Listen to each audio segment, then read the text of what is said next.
गुरुर्ब्रह्मा गुरुर्विष्णुः गुरुर्देवो महेश्वरः गुरुः साक्षात् परब्रह्म तस्मै श्रीगुरवे नमः। अखण्डं व्याप्तं येन चराचरं तत्पदं दर्शित्वेन तस्मै श्रीगुरवे नमः। ब्रह्मानन्दं परमसुखदं केवलं ज्ञानमूर्तिं द्वन्द्वातीतं गगनसदृशं तत्त्वमस्यादिलक्ष्यम् एकं नित्यं विमलमचलं सर्वदी साक्षिभूतं भावातीतं त्रिगुणरहितं सद्गुरुं तं नमामि। ಓಂ ಶಾಂತಿ ಶಾಂತಿ ಶಾಂತಿ. ಹೃದಯದಿ ನಿರ್ಮಿಸೋಣ ಗುರುಮಂದಿರವನು, ಮುದದಿಂದ ಸಾಧಿಸೋಣ ಧ್ಯಾನ ಯೋಗವನು. ಹೃದಯದಿ ನಿರ್ಮಿಸೋಣ ಗುರುಮಂದಿರವನು, ಮುದದಿಂದ ಸಾಧಿಸೋಣ ಧ್ಯಾನ ಯೋಗವನು. ಅರ್ಘ್ಯಪಾದ್ಯಗಳಿಂದ ತೊಳೆಯಬೇಕಿಲ್ಲ, ಸ್ತೋತ್ರ ಮಂತ್ರಗಳಿಂದ ಹಾಡಬೇಕಿಲ್ಲ. ಅರ್ಘ್ಯಪಾದ್ಯಗಳಿಂದ ತೊಳೆಯಬೇಕಿಲ್ಲ, ಸ್ತೋತ್ರ ಮಂತ್ರಗಳಿಂದ ಹಾಡಬೇಕಿಲ್ಲ. ಹೂಪತ್ರೆಗಳ ತಂದು ಪೂಜಿಸಬೇಕಿಲ್ಲ, ಹಣ್ಣು ಕಾಯಿಗಳನ್ನು ನಿವೇದಿಸಬೇಕಿಲ್ಲ. ಹೃದಯದಿ ನಿರ್ಮಿಸೋಣ ಗುರುಮಂದಿರವನು, ಮುದದಿಂದ ಸಾಧಿಸೋಣ ಧ್ಯಾನ ಯೋಗವನು. ಇಹ ಜೀವನದ ಭಾರ ಹೊರಬೇಕಿಲ್ಲ, ಇಹ ಪರ ಸೌಖ್ಯಕ್ಕೆ ಹಂಬಲಿಸಬೇಕಿಲ್ಲ. ಇಹ ಜೀವನದ ಭಾರ ಹೊರಬೇಕಿಲ್ಲ, ಇಹ ಪರ ಸೌಖ್ಯಕ್ಕೆ ಹಂಬಲಿಸಬೇಕಿಲ್ಲ.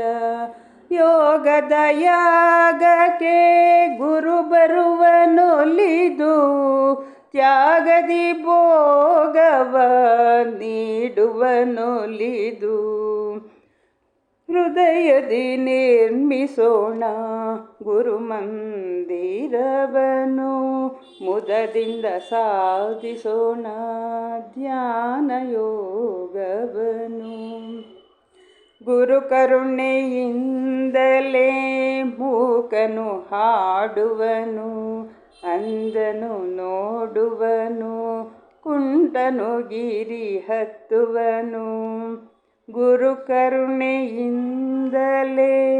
ಮೂಕನು ಹಾಡುವನು, ಅಂದನು ನೋಡುವನು, ಕುಂಟನು ಗಿರಿ ಹತ್ತುವನು. ಮರುಭೂಮಿ ಬಾಳಿನಲ್ಲಿ ಕಾರಂಜಿ ಪುಟಿಯುವುದು, ಬರಡಾದ ಹೃದಯದೊಲು ಜ್ಞಾನ ಜ್ಯೋತಿ ಬೆಳಗುವುದು.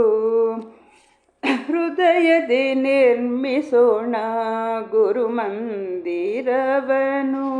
ಮುದದಿಂದ ಸಾಧಿಸೋಣ ಧ್ಯಾನ ಯೋಗವನು. ವಚನ ನೇಮಗಳಿಲ್ಲ, ಕಟ್ಟುಪಾಡುಗಳಿಲ್ಲ, ಆಡಂಬರವಿಲ್ಲ, ಮಡಿ ಬಯಬೇಕಿಲ್ಲ.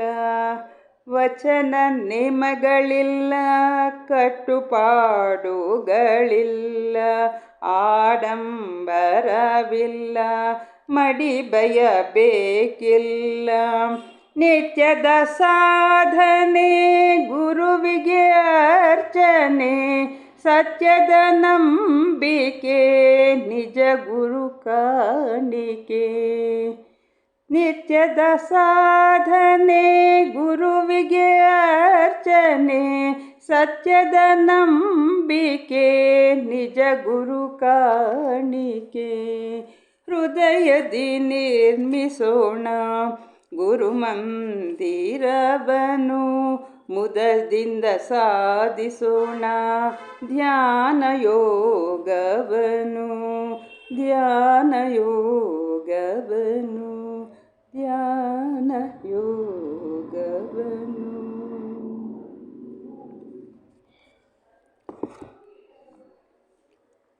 ಗುರು ಚತುಷ್ಟಯರಿಗೆ ಶಿರಸ ಮನಸ ಹೃದಯಪೂರ್ವಕವಾದ ನಮಸ್ಕಾರಗಳನ್ನು ಅರ್ಪಿಸುತ್ತಾ, ಹಾಗೂ ಇಲ್ಲಿ ಸೇರಿರುವಂತಹ ಶ್ರೋತೃ ವೃಂದದವರಿಗೂ ಸಹ ನನ್ನ ಹೃದಯಪೂರ್ವಕವಾದ ನಮಸ್ಕಾರಗಳನ್ನು ಅರ್ಪಿಸಿ, ಇಂದಿನ ದಿನದ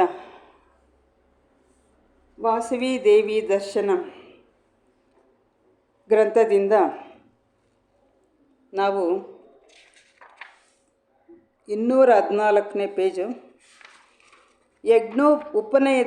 ಉಪನಯನ ಮಹೋತ್ಸವದ ಒಂದು ಚಿಂತನೆ ನಡೆಸ್ತಾ ಇದ್ವಿ.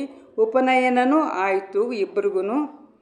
ಅದರ ಅರ್ಥನ ಇವಾಗ ಗುರುಗಳು ಅದನ್ನು ವಿವರಿಸ್ತಾರೆ. ಮಕ್ಕಳಿಬ್ಬರು ಜೊತೆಯಲ್ಲಿ ಉಪನಯನ ಸಂಸ್ಕಾರ ಪಡೆಯುತ್ತಿರುವುದನ್ನು ಕಂಡು ಕುಸುಮಗುಪ್ತ ಕುಸುಮಾಂಬೆಯರು ಮೋದ ಸಾಗರದಲ್ಲಿ ಮುಳುಗಿದರು. ಮಣಿಕುಂಡಲ ದಂಪತಿಗಳು ಆನಂದದಿಂದ ಕಂಬನಿಯನ್ನೇ ಹರಿಸಿದರು. ಸರ್ವರೂ ತಾವೀ ಲೋಕದಿಂದ ಬಹುದೂರ ಸಾಗಿಬಿಟ್ಟಿದ್ದೇವೆಂದುಕೊಂಡರು. ಕುಸುಮ ಶ್ರೇಷ್ಠಿಯು ಕುಲುಗುರು ಭಾಸ್ಕರಾಚಾರ್ಯರಲ್ಲಿ ಈ ಗಾಯತ್ರಿ ಮಂತ್ರದ ಮಹಿಮೆಯ ಬಗ್ಗೆ ತಿಳಿಸಬೇಕೆಂದು ಪ್ರಾರ್ಥಿಸಿಕೊಂಡನು. ಆಗ ಭಾಸ್ಕರಾಚಾರ್ಯರು ತಮ್ಮ ಭದ್ರಾಸನದಲ್ಲಿ ಸುಖಾಸೀನರಾಗಿಯೇ ಗಾಯತ್ರಿ ಮಂತ್ರದ ಮಹತ್ವದ ಬಗ್ಗೆ ವಿವರಿಸತೊಡಗಿದರು. ನಂದೀಶ್ ಬಂದಿಲ್ಲ ಅಲ್ವಾ? ಬಂದಿಲ್ಲ, ಬರ್ತೀನಿ ಅಂತ ಹೇಳಿದ್ದಾರೆ. ಫೋನ್ ಮಾಡ್ಲಿಯಾ? ಗಾಯತ್ರಿ ಮಂತ್ರದ ಬಗ್ಗೆ ಹೇಳಿ ಅವರು ಅಂತ ಫೋನ್ ಮಾಡ್ಲಿಯಾ? ಮಾಡು. ಆತ್ಮೀಯ ಜ್ಞಾನಪ್ರಿಯರೇ, ಮಾತಾಪಿತೃಗಳಿಂದ ಜೀವಿಯು ಪಡೆದ ಜನ್ಮವು ಪ್ರಥಮ ಜನ್ಮವಾಗುತ್ತದೆ. ಅದೇ ವ್ಯಕ್ತಿಗೆ ಉಪನಯನ ಸಂಸ್ಕಾರ ಮಾಡಿದಾಗ ಅದು ಅವನಿಗೆ ದ್ವಿತೀಯ ಜನ್ಮವಾಗುತ್ತದೆ. ಕಾರಣವಿಷ್ಟೇ, ಪ್ರತಿ ಜೀವಿಯು ಜನ್ಮದಿಂದ ಶೂದ್ರನೇ ಆಗಿರುತ್ತಾನೆ, ಸಂಸ್ಕಾರದಿಂದ ದ್ವಿಜನಾಗುತ್ತಾನೆ. ಉಪನಯನ ಎಂದರೆ ಗುರು ಸನ್ನಿಧಿಗೆ ಒಯ್ಯುವುದು. ಪರಮಾತ್ಮನನ್ನು ತಿಳಿಯಲು ಜ್ಞಾನಚಕ್ಷುವನ್ನು ತೆರೆಸುವುದೇ ಉಪನಯನದ ಗುರಿ. ಉಪನಯನವಾದ ಮೇಲೆ ಗಾಯತ್ರಿ ಮಹಾಮಂತ್ರೋಪದೇಶ ಮಾಡಲಾಗುವುದು. ಉಪನಯನದಲ್ಲಿ ಯಜ್ಞೋಪವೀತ ಧಾರಣೆ ಮಾಡಲಾಗುವುದು. ಯಜ್ಞೋಪವೀತವೆಂದರೆ ಪವಿತ್ರವಾದ 3 ಎಳೆಗಳ ಸೂತ್ರ. ಈ 3 ಎಳೆಗಳು ಜ್ಞಾನ, ಕರ್ಮ, ಉಪಾಸನೆಗಳಿಗೆ ಚಿಹ್ನೆಗಳು. ಇದು ವೇದಾರಂಭ ಸಂಸ್ಕಾರವಾಗಿದೆ. ಈ ಸಂಸ್ಕಾರವನ್ನು ಹೊಂದಿದ ಬಳಿಕ ಆ ಬಾಲಕನು ವಿದ್ಯಾರ್ಥಿಯಾಗಿ ಜ್ಞಾನಾರ್ಜನೆಗಾಗಿ ಗುರುಕುಲ ವಾಸಕ್ಕೆ ಸಿದ್ಧನಾಗುವನು. ಬಂದ್ರಾ? ನಂಜಿ ಸರ್ ಬಂದಿದ್ದಾರಾ?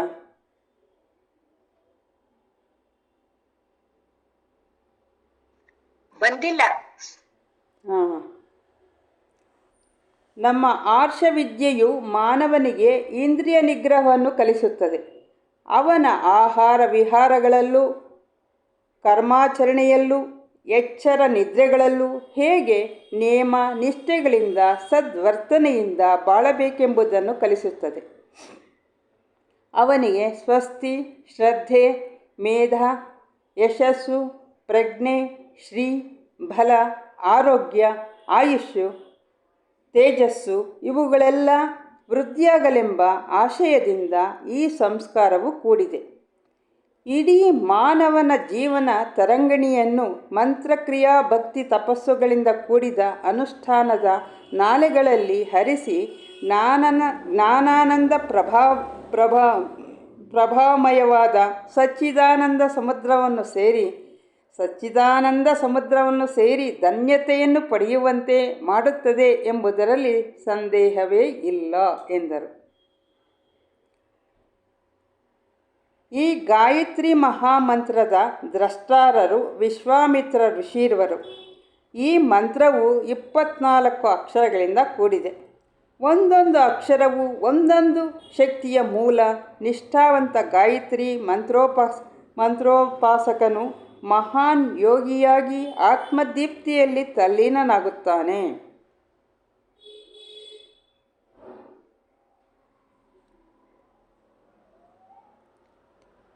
ಕಲಾ ಮನೆಗ್ ಬಂದ್ರಂತೆ, ಒಳಗಡೆ ಹೋಗ್ತೀನಮ್ಮ ಇವಾಗ ಅಂದ್ರು. ಸರಿ, ಹಾಗಾದರೆ ಬರ್ತಾರೆ. ನಾವು ಒಂದ್ಸಲ ಇಷ್ಟು ಓದಿದ್ದೀವಿ, ನಿಮಗೆ ಗೊತ್ತಿರೋದು. ಜ್ಯೋತಿ, ನಿನಗೇನಾದರೂ ಗೊತ್ತಿದ್ರೆ ಒಂದು ಸ್ವಲ್ಪ ಎಕ್ಸ್ಪ್ಲೈನ್ ಮಾಡ್ತಾಯಿರು. ಜ್ಯೋತಿ ಅಕ್ಕ ಲಾಸ್ಟ್ ಟೈಮ್ ಹೇಳಿದ್ರು, ಅದ್ಯಾವ್ದೋ ಹೇಳ್ತೀನಿ ಅಂತ ಇವ್ರದ್ದು ಗಾಯತ್ರಿ ಮಂತ್ರದ್ದು. ಜ್ಯೋತಿ ಅವರು ಬಂದಿದಾರೋ ಇಲ್ವಪ್ಪ? ಜ್ಯೋತಿ ಬಂದಿದ್ರು, ಈಗ ಹೋದ್ರೇನೋ. ಇನ್ನು ಯಾರೋ ಒಬ್ರು ಇದ್ದಾರೆ ಅನಿಸುತ್ತೆ.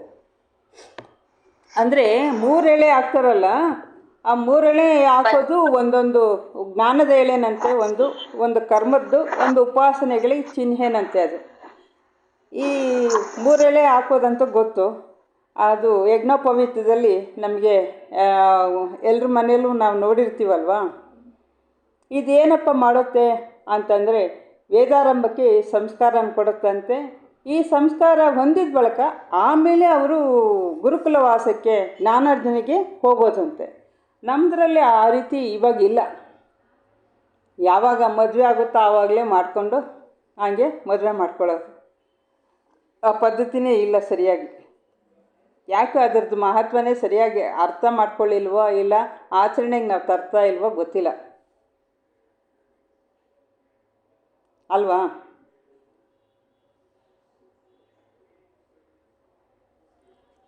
ಈ ಯಜ್ಞೋಪವೀತ ಧಾರಣೆ ಆದಮೇಲೆ ಗಾಯತ್ರಿ ಮಂತ್ರನ ತಂದೆ ಮಗನಿಗೆ ಕಿವಿಲಿ ಹೇಳ್ತಾರೆ.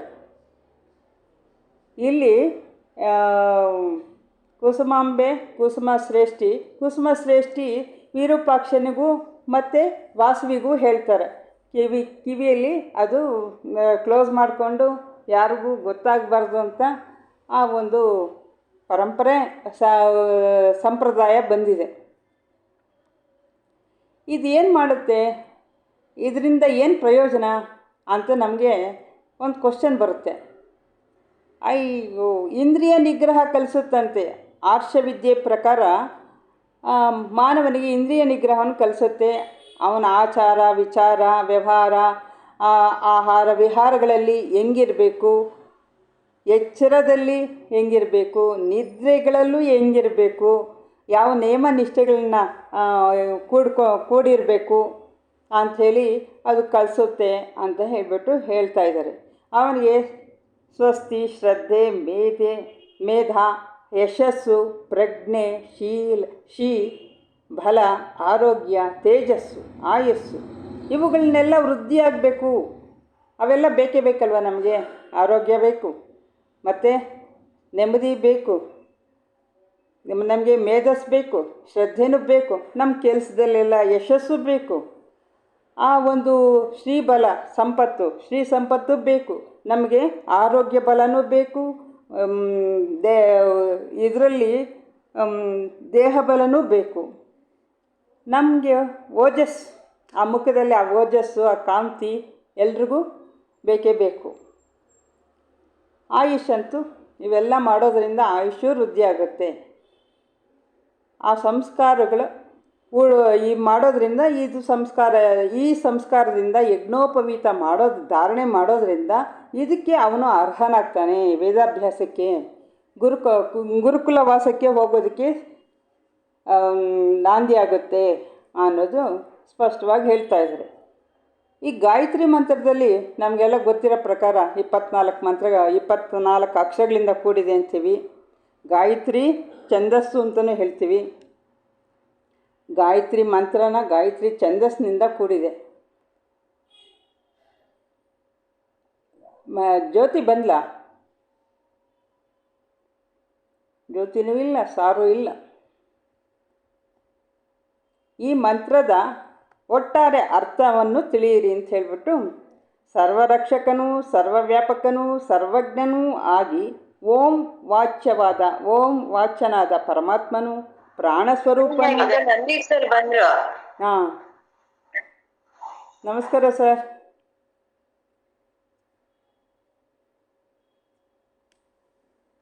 ಇನ್ನೂರ 15ನೇ ಪೇಜು ಸರ್. 214, 215. ವಾಸವಿ. ನಮಸ್ಕಾರ ಸರ್, ನಿಮಗೂ ನಮಸ್ಕಾರ. ಈ ಯಜ್ಞೋಪವೀತ ಧಾರಣೆ ಮಾಡ್ತಾರಲ್ಲ ಸರ್? ಹಾಂ, 3 ಎಳೆಗಳ ಫಸ್ಟ್ ಹಾಕ್ತಾರಾ? ಮೊದಲು ಧಾರಣೆ ಮಾಡೋವಾಗ 3 ಎಳೆ ಹಾಕ್ತಾರೆ ಅಂತ ಹೇಳ್ಬಿಟ್ಟು ಹೇಳ್ತಾ ಇದ್ದಾರೆ ಮೇಡಮ್ನವರು. ಯಜ್ಞೋಪವೀತವೆಂದರೆ ಪವಿತ್ರವಾದ 3 ಎಲೆಗಳ ಸೂತ್ರ. ಈ 3 ಎಲೆಗಳು ಜ್ಞಾನ, ಕರ್ಮ, ಉಪಾಸನೆಗಳಿಗೆ ಚಿಹ್ನೆಗಳು. ಇದು ವೇದಾರಂಭ ಸಂಸ್ಕಾರವಾಗಿದೆ. ಈ ಸಂಸ್ಕಾರವನ್ನು ಹೊಂದಿದ ಬಳಿಕ ಆ ಬಾಲಕನು ವಿದ್ಯಾರ್ಥಿಯಾಗಿ ಜ್ಞಾನಾರ್ಜನೆಗಾಗಿ ಗುರುಕುಲ ವಾಸಕ್ಕೆ ಸಿದ್ಧನಾಗುವನು.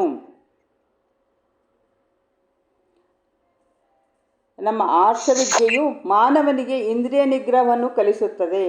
ಅವನ ಆಹಾರ ವಿಹಾರಗಳಲ್ಲೂ ಕರ್ಮಾಚರಣೆಯಲ್ಲೂ ಎಚ್ಚರ ನಿದ್ರೆಗಳಲ್ಲೂ ಹೇಗೆ ನೇಮ ನಿಷ್ಠೆಗಳಿಂದ ಸದ್ವರ್ತನೆಯಿಂದ ಬಾಳಬೇಕೆಂಬುದನ್ನು ಕಲಿಸುತ್ತದೆ.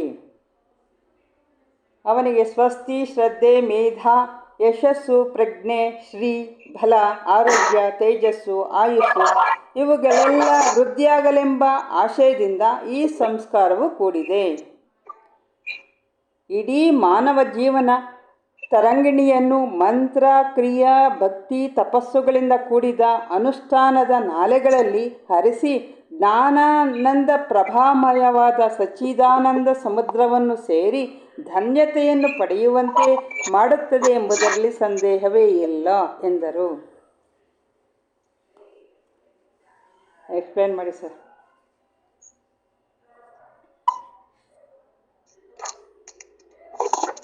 ಯಜ್ಞೋಪವೀತ ಅಂತ ಹೇಳಿ ಇದನ್ನ ಬ್ರಾಹ್ಮಣರು ಮತ್ತೆ ವೈಶ್ಯರು, ನನಗೆ ತಿಳಿದ ಮಟ್ಟಿಗೆ ಆಚಾರ್ಯರು, 3 ಜನಾಂಗದವರು ಇದನ್ನ ಧರಿಸ್ತಾರೆ. ಬೇರೆಯವರು ಇದ್ದಿರಬಹುದು, ನನಗೆ ಗೊತ್ತಿಲ್ಲ. ಈ 3 ಸಮೂಹದವರು ಬ್ರಾಹ್ಮಣರು, ಆಚಾರ್ಯರು, ಕ್ಷತ್ರಿಯರು, ಇವರು ಹಾಕ್ತಾರೆ ನಾನು ಕಂಡಂಗೆ. ಅಂದರೆ ಸರ್ ಲಿಂಗಾಯಟ್ಸ್ ಹಾಕಲ್ವಾ? ಲಿಂಗಾಯತರು ವಿಭೂತಿ ಮತ್ತು ಶಿವಲಿಂಗ ಕರಡಿಗೆ ಧರಿಸ್ತಾರೆ, ಅವರು ಇದನ್ನ ಹಾಕಲ್ಲ. ಅವರು ಲಿಂಗಧಾರಣೆ ಅಂತ ಮಾಡ್ತಾರೆ. ಲಿಂಗಧಾರಣೆ ಅಂತ ಮಾಡ್ತಾರೆ. ಲಿಂಗಧಾರಣೆನಲ್ಲಿ ಒಂದು ಕರಡಿಗೆ ಶಿವದಾರ ಅಂತ ಹಾಕ್ತಾರೆ. ಅಲ್ಲಿ ಹೆಣ್ಣು ಋತುಮತಿ ಆದಾಗ ಶಿವಧಾರ ಮತ್ತು ಕರಡಿಗೆನ ಅವ್ರಿಗೆ ಲಿಂಗಧಾರಣೆ ಅಂತ ಮಾಡ್ತಾರೆ ಹೆಣ್ಮಕ್ಳಿಗೆ. ಗಂಡಸರು ಮದುವೆ ಸಂದರ್ಭದಲ್ಲಿ ಮಾಡ್ತಾರೆ, ಇಲ್ಲ ಅಂತ ಚಿಕ್ಕ ವಯಸ್ಸಲ್ಲೂ ಕೆಲವರು ಅದನ್ನ ಲಿಂಗ ಪೂಜೆ ಮಾಡೋ ಆಸಕ್ತಿ ಇರೋರು ಅದನ್ನ ಮಾಡ್ತಾರೆ. ಮದುವೆ ಸಮಯದಲ್ಲಿ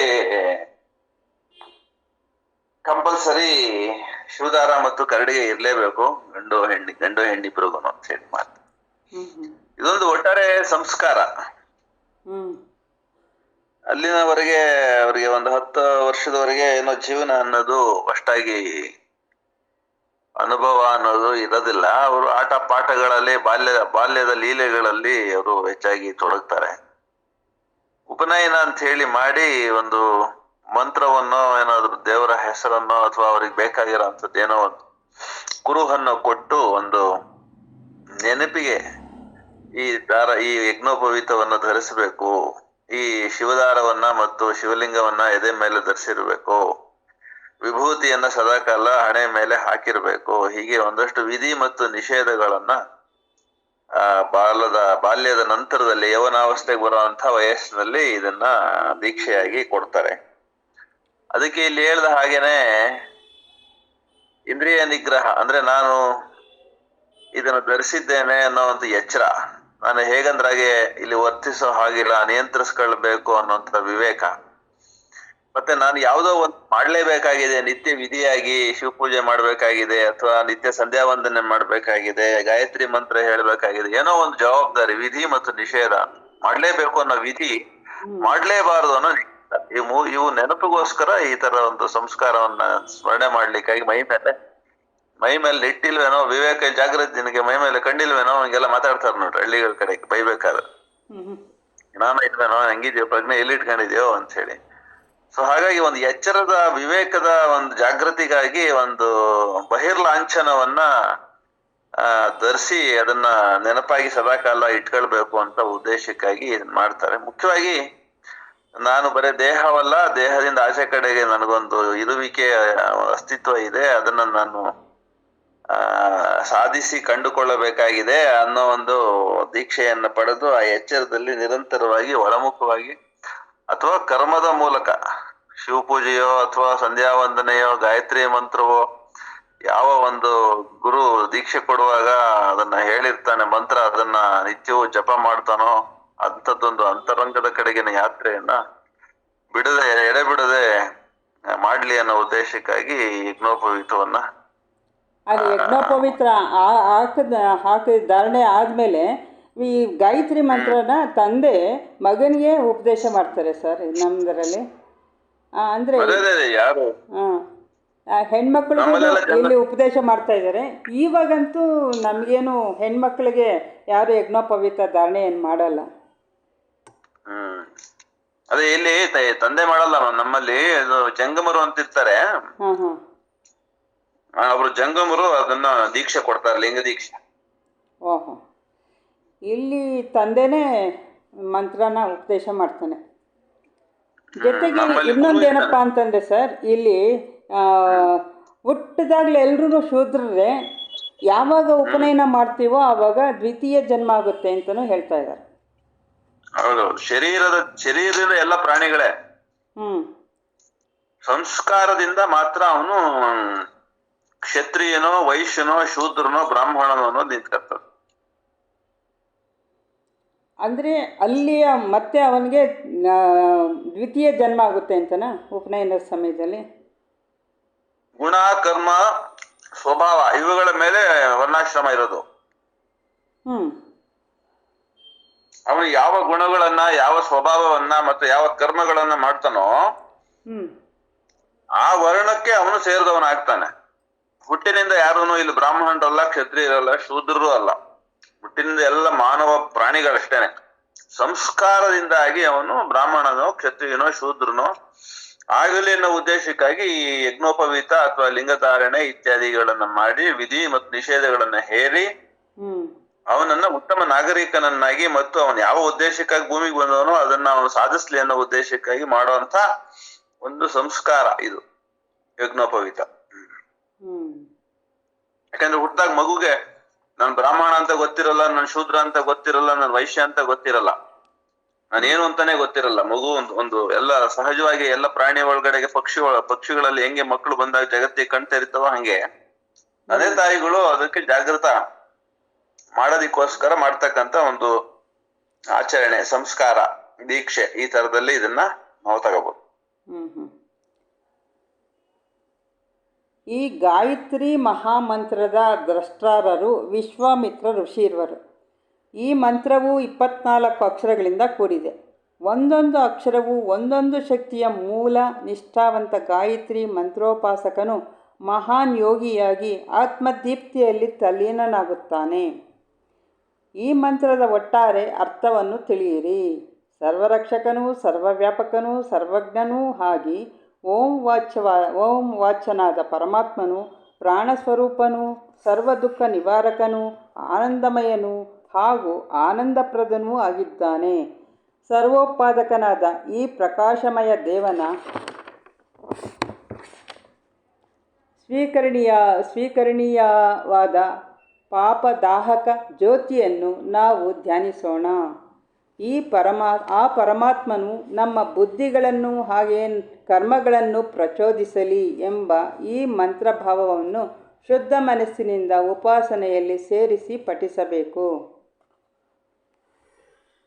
ಬ್ರಹ್ಮಾಂಡದಲ್ಲಿ ನಿರಂತರವಾಗಿ ಸಂಚರಿಸುತ್ತಿರುವ ಸತ್ವ ರಜ ತಮೋ ಗುಣಗಳ ಸ್ಪಂದನವು ಒಂದು ಕೇಂದ್ರ ಬಿಂದುವಿನಲ್ಲಿ ಸಂಗಮಿಸುತ್ತದೆ.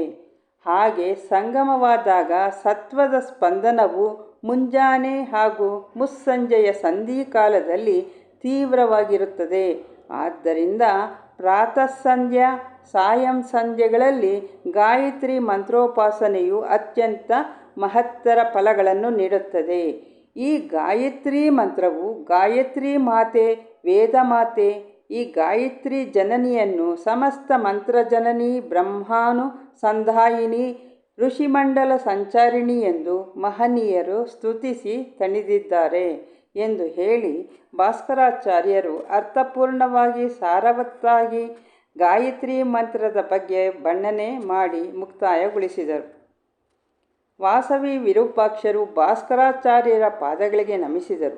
ನಮ್ಮ ಮಾತಾಪಿತೃಗಳಿಗೆ ಮಣಿಕುಂಡಲ ಮತ್ತು ಅವನ ಪತ್ನಿಗೆ ಮಿಕ್ಕ ವಯೋವೃದ್ಧ ಬಾಂಧವರಿಗೂ ನಮಿಸಿದರು. ಕುಸುಮ ಶ್ರೇಷ್ಠಿಯು ಯಥೇಚ್ಛವಾಗಿ ದಾನ ಧರ್ಮಗಳನ್ನು ಮಾಡಿದನು. ವಿಪ್ರಜರಿಗೆ ಸಾಲಂಕೃತ ಸಮಸ್ತ ಗೋವುಗಳನ್ನು ದಾನ ಮಾಡಿದನು. ರಾಜಬೊಕ್ಕಸದ ಬಾಗಿಲನ್ನೇ ತೆರೆದು ಭಾಸ್ಕರಾಚಾರ್ಯರ ಆಶ್ರಮಕ್ಕೆ ಸಾಕೆನಿಸುವಷ್ಟು ದಾನ ನೀಡಿದನು. ಪರಿವಾರದವರು, ಪರಿಚಾರಿಕೆಯರು, ಪುರಜನರು ನಿರೀಕ್ಷಿಸಿದಷ್ಟು ಕೊಡುಗೆಗಳಿಂದ ತೃಪ್ತರಾದರು. ಆಗಮಿಸಿದ್ದ ಅತಿಥಿ ಅಭ್ಯಾಗತರೆಲ್ಲ ಭೂಲೋಕದಲ್ಲಿ ವೈಕುಂಠವನ್ನು ಕಂಡಂತೆ ಕೊಂಡಾಡಿದರು.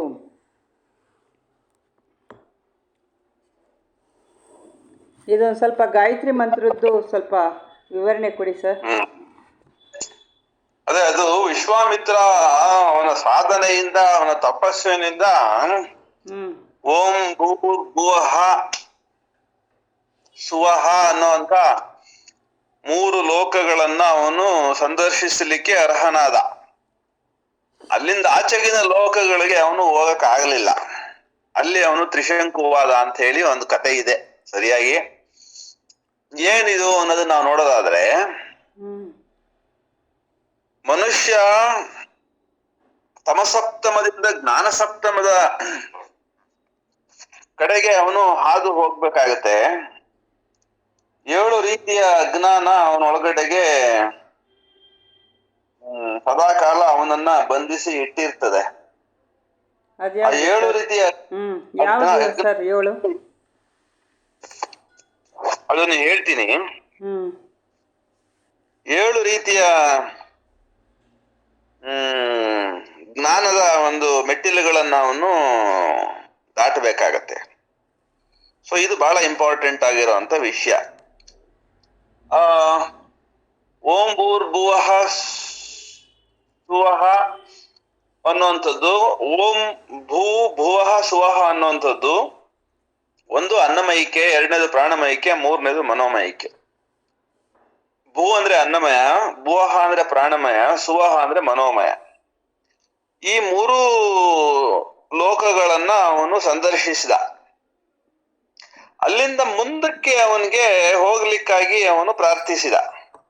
ಆ ಮಂತ್ರವೇ ಇದು, ಧಿಯೋ ಯೋನಃ ಪ್ರಚೋದಯಾತ್. ಮುಂದಿನ ಲೋಕಗಳನ್ನ ನಾನು ಸಂದರ್ಶಿಸ್ಲಿಕ್ಕೆ ನನಗೆ ಯೋಗ್ಯತೆಯನ್ನು, ಅದಕ್ಕೆ ಬೇಕಾಗಿರ್ತಕ್ಕಂಥ ಧೀಶಕ್ತಿಯನ್ನು ನನಗೆ ಕೊಡಬೇಕು ಅಂತ ಹೇಳಿ ಪ್ರಾರ್ಥನೆ ಮಾಡುವಂತ ಒಂದು ಮಂತ್ರ ಅವನು ಅದನ್ನ ಮಾಡಿಕೊಟ್ಟ.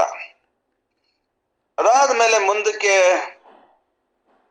ಅನೇಕ ಲೋಕಗಳಿದಾವೆ ಅನ್ನೋದು ಋಷಿ ಮುನಿಗಳು ಅನೇಕರು ಕಂಡ್ರು. ಅದಕ್ಕೆ ಅನುಗುಣವಾಗಿ ಅವರವರ ಶಕ್ತಿಯಾನುಸಾರ ಲೋಕಗಳನ್ನ ಸಂದರ್ಶಿಸಿದ್ರು. ಆ ಲೋಕಗಳನ್ನ ಸಂದರ್ಶಿಸಿದ ಮೇಲೆ ವಾಪಸ್ ಬಂದು ಅಲ್ಲಿಂದ ಹೇಗೆ ಈ ಲೋಕಗಳಿಗೆ ಹೋಗಬೇಕು ಅನ್ನೋದನ್ನ ಕಂಡ ಒಂದು ಸಂಗತಿಗಳನ್ನ ಮಂತ್ರಗಳಲ್ಲಿ, ದೃಷ್ಟಾಂತಗಳಲ್ಲಿ, ಪುರಾಣಗಳಲ್ಲಿ, ವೇದ ಉಪನಿಷತ್ತುಗಳಲ್ಲಿ ಹೇಳಿದರು. ಈ ಶ್ರೇಣಿ ಏನಿದೆ, ಸಮಸ್ತ ವಿಶ್ವ ಎಲ್ಲ ಈ ಶ್ರೇಣಿ ಒಳಗಡೆಗೆ ಬರುತ್ತೆ. ಜಡದಿಂದ ಪ್ರಾಣ, ಪ್ರಾಣದಿಂದ ಮನ, ಮನದಿಂದ ಮೇಲೆ, ಊರ್ಧ್ವದ ಮೇಲೆ ಉನ್ನತ ಮಾನಸ, ಪ್ರದೀಪ್ತ ಮಾನಸ, ಬೋಧ ಮಾನಸ, ಅಧಿಮಾನಸ, ಸುಪ್ರಮಾನಸ ಅಂತ ಹೇಳಿ ಸತ್ವಚಿತ್ ಆನಂದದವರೆಗೆ ಮತ್ತು ಅದ್ರ ಆಚೆಗಿನ ವಿಶ್ವಂಬರ ಪ್ರಜ್ಞೆಯ ಶ್ರೇಣಿಗಳನ್ನ ಅನೇಕ ಮಂತ್ರ ದ್ರಷ್ಟಾರರು ದರ್ಶಿಸಿದ್ರು, ಮನುಷ್ಯನಿಗೆ ಅದು ಸಾಧ್ಯವಿದೆ ಅನ್ನೋದನ್ನ ಬೋಧಿಸಿದ್ರು. ಆ ಹಿನ್ನೆಲೆಯಲ್ಲಿ ನಾವು ಈ ಒಂದು ಮಂತ್ರ ಏನಿದೆ ಪ್ರಾರಂಭದಲ್ಲಿ ವಿಶ್ವಾಮಿತ್ರ ನಮಗೆ ಕೊಟ್ಟಿರುವಂತದ್ದು, ಅದನ್ನ ನಾವು ಆಶ್ರಯಿಸಬಹುದು. ಅದಾದ ಮೇಲೆ ಈ ತಮಸಪ್ತಮ ಮತ್ತು ಜ್ಞಾನ ಸಪ್ತಮ ಅನ್ನೋದನ್ನ ನಾವು ಅರವಿಂದರಲ್ಲಿ ನೋಡ್ತೀವಿ. 7-fold ignorance to 7-fold knowledge ಅಂತ ಹೇಳಿ. ಆ 7-fold ignorance ಯಾವುದು ಅಂತ ನಾವು ತಿಳ್ಕೊಂಡಾಗ 7-fold knowledge ಯಾವುದು ಅನ್ನೋದು ನಾವು ಪಡ್ಕೊಳ್ಳೋದಿಕ್ಕೆ ಸಾಧ್ಯ ಆಗುತ್ತೆ. ಇದು ಬಹಳ ವಿಶೇಷವಾದಂತಹದ್ದು. ಸೊ 7-fold ignorance ನಮ್ಮನ್ನ ಯಾವ ತರದಲ್ಲಿ ಬಂಧಿಸಿದೆ ಅನ್ನೋದನ್ನ ನಾವು ನೋಡ್ಬೇಕಾಗತ್ತೆ. ಹೌದು. ಅದನ್ನ ನಾವು ಒಂದೊಂದಾಗಿ ನೋಡೋಣ. ಒಂದು ಸೆಕೆಂಡ್. ಆಗಲಿ ಸರ್.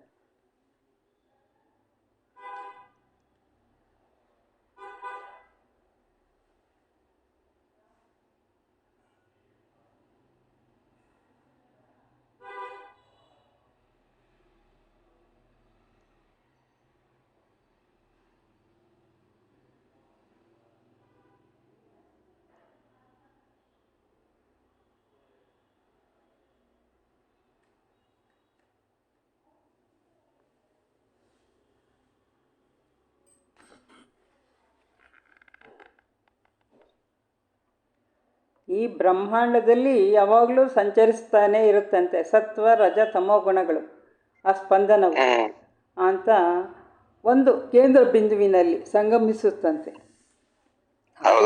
ಸಂಗಮವಾದಾಗ ಸತ್ವದ ಸ್ಪಂದನವು ಮುಂಜಾನೆ ಹಾಗೂ ಮುಸ್ಸಂಜೆಯ ಸಂಧಿಕಾಲದಲ್ಲಿ ತೀವ್ರವಾಗಿರುತ್ತೆ ಅಂತ. ಸಾಯಂ ಸಂಧ್ಯಾ ಪ್ರಾತಃ ಸಂಧ್ಯಾದಲ್ಲಿ ಎರಡು ಸಲನೂ ಮಾಡಬೇಕು ಗಾಯತ್ರಿ ಮಂತ್ರ ಜಪಾನ ಅಂತಾರೆ, ಇಲ್ಲ ಅದೇನೋ ಸಂಧ್ಯಾ ವಂದನೆ ಮಾಡಬೇಕು ಅಂತಾರೆ. ಅದು ಉಪಾಸನೆ. ಉಪಾಸನೆ ಮಾಡದೇ ಇದ್ರೆ ನಮ್ಮ ಸಾಧನೆ ಅನ್ನೋದನ್ನ ನಾವು ಮಾನಸಿಕವಾಗಿ, ಶಾರೀರಿಕವಾಗಿ, ಪ್ರಾಣಿಕವಾಗಿ ಮಾಡೋದಿಕ್ಕೆ ಅಂತ ಏನ್ ನಾವು ಮಾಡ್ತೀವಿ ಅದು ಆಗೋದಿಲ್ಲ. ಉಪಾಸನೆ ಇಲ್ಲದೆ ಯಾವ್ದಾಗಲ್ಲ. ಪೂಜೆ, ಆರಾಧನೆ, ಉಪಾಸನೆ ಅನ್ನುವಂಥದ್ದು ಅದು ಸಾಧನೆ. ಅದು ನಮ್ಗೆ ಒಂದು ಗುರಿಯತ್ತ ಕರ್ಕೊಂಡು ಹೋಗ್ತಕ್ಕಂಥ ಒಂದು ಲಿವರೇಜಸ್ ಅವೆಲ್ಲಾನು. ಅದಿಲ್ಲದೆ ಹೋದ್ರೆ ನಮ್ಗೆ ಸಾಧನೆ ಅನ್ನೋದು ಹೆಂಗಾಗತ್ತೆ? ಸುಮ್ಮನೆ ಊಟ ಮಾಡಿ ಮಲಗಿ ಎದ್ದು ಹೋದ್ರೆ ಪ್ರಾಣಿಗಳಂತರ ನಾವು ಜೀವನ ಮಾಡ್ಬಿಟ್ಟು ಹೊಟ್ಟೋಗ್ತೀವಿ ಅಷ್ಟೇ. ಅದಕ್ಕೋಸ್ಕರನೇ ಸತ್ವಗುಣ, ರಜೋಗುಣ, ತಮೋ ಗುಣಗಳು ಎಲ್ಲಾನು ರೊಟೇಷನ್ ಆಗ್ತಾನೆ ಇರುತ್ತೇನೆ ಸರ್ ಬ್ರಹ್ಮಾಂಡದಲ್ಲಿ. ಬ್ರಹ್ಮಾಂಡ ಅನ್ನೋದು ಅವಿದ್ಯೆಯಿಂದ ನಿರ್ಮಾಣ ಆಗಿರುತ್ತೆ. ಅವಿದ್ಯೆ ಅನ್ನೋದು ಈ 7 ರೀತಿಯಲ್ಲಿ ಆವರಿಸಿರ್ತದೆ ಅಂತಾನೆ ನಾವು ಅವಾಗ್ಲೇ ಹೇಳಿದ್ದು. ಈ 7 ಅವಿದ್ಯೆಗಳನ್ನ ನಾನು ನಿಮಗೆ ಈಗ ಹೇಳ್ಬೇಕಾಗಿದೆ.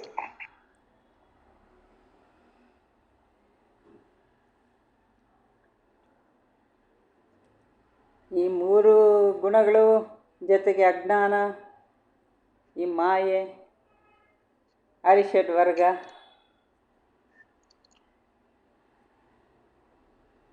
ಇವೆಲ್ಲನೂ ಸೇರುತ್ತಾ ಅಂತ ಒಂದು ಕ್ವಶನ್ ಬರುತ್ತೆ. ಇಲ್ಲ ಹಂಗಿಲ್ಲ. ತ್ರಿಗುಣಗಳು ಯಾವಾಗ್ಲೂ ಪ್ರಾಪರ್ ಪ್ರಪೋರ್ಷನ್ ಅಲ್ಲಿ ಇರಲ್ಲ, ಹೆಚ್ಚು ಕಡಿಮೆ ಇರುತ್ತೆ. ಸಂಧ್ಯಾ ಸಮಯದಲ್ಲಿ ಅದು ಪ್ರಾಪರ್ ಪ್ರಪೋರ್ಷನ್ ಅಲ್ಲಿ ಇರುತ್ತೆ ಸರ್. ಅದು ಪ್ರಾಪರ್ ಪ್ರಪೋರ್ಷನ್ ಅಲ್ಲಿ ಇದೆ ಅಂದ್ರೆ ಸೃಷ್ಟಿ ಇರಲ್ಲ ಅಂತ. ಬೈ ಮಿಕ್ಸಿಂಗ್ ಗುಣ you can have the forms. ನಾಮರೂಪಗಳು ಬೇಕು ನಿಮ್ಗೆ ಅಂದ್ರೆ ಗುಣಗಳ ಮಿಶ್ರಣ ಇರ್ಲೇಬೇಕಾಗುತ್ತೆ. ಅಲ್ಲ, ಗುಣಗಳ ಮಿಶ್ರಣ ಇರುತ್ತೆ, ಆದ್ರೆ ಒಂದ್ 60%, ಒಂದ್ 30%, ಒಂದು ಅಕಸ್ಮಾತ್ 20% ಕಾಲದೇಶಗಳಿರಲ್ಲಮ್ಮ. ನೀವು ಪ್ಯೂರೆಸ್ಟ್ ಅಂತ ಆದ್ರೆ ನಿರ್ಗುಣ ಆದಾಗ ಮಾತ್ರ ಕಾಲದೇಶಗಳು ಇಲ್ಲದೆ ಇರೋಂತ ಪರಿಸ್ಥಿತಿ ಇರ್ತದೆ. ಅವಾಗ ಗುಣಗಳು ಸಪರೇಟ್ ಆಗಿರ್ತವೆ, ಒಂದಕ್ಕೊಂದು ಮಿಶ್ರ ಆಗಿರಲ್ಲ. ಮಿಶ್ರ ಆಗಕ್ ಶುರುವಾದ್ರೆ ಸೃಷ್ಟಿ ಶುರುವಾಗತ್ತೆ. ಸೃಷ್ಟಿ ಶುರುವಾದ್ಮೇಲೆ ಅವು ಮಿಶ್ರಣಗಳು ಶುರುವಾಗ್ತವೆ ಅಂದಾಗ ನಿಮಗೆ ಶುದ್ಧತೆ ಅನ್ನೋಂಥದ್ದು ಸಾಧ್ಯ ಆಗಲ್ಲ, ಆತ್ಮಜ್ಞಾನ ಅನ್ನೋದು ಸಾಧ್ಯ ಆಗಲ್ಲ. ಹಾಗಾಗಿ ಲೋಕದ ಒಂದು ಇಂದ್ರಿಯದ ಮಟ್ಟಕ್ಕೆ ನಮ್ಮ ಅರಿವು ಅನ್ನೋದು ಸೀಮಿತ ಆಗುವಾಗ ಈ ಗುಣಗಳ ಒಂದು ಮಿಶ್ರಣ ಅನ್ನೋದು ಕಾಣಿಸ್ತದೆ. ಇವು ಗುಣಾತೀತರಾದಾಗ ಆತ್ಮಜ್ಞಾನ ಅನ್ನುವಂಥದ್ದು ಸಿಗುತ್ತೆ.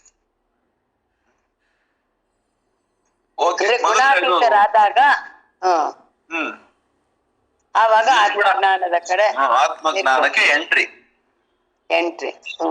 ಓಕೆ, ನೋಡಿ ಮೊದಲನೇದು ಹೇಳ್ಕೊಂಡು ಹೋಗ್ತೀನಿ, ಇಂಗ್ಲಿಷ್ ಅಲ್ಲಿ ಹೇಳ್ತೀನಿ, ಸುಮ್ಮನೆ ಓದ್ಕೊಂಡು ನಿಮ್ಗೆ ಸಾಧ್ಯ ಆದ್ರೆ ಅಲ್ಲಲ್ಲೇ ನಿಮ್ಗೆ ಹೇಳ್ಕೊಂಡು ಹೋಗ್ತೀನಿ. ಓಕೆ,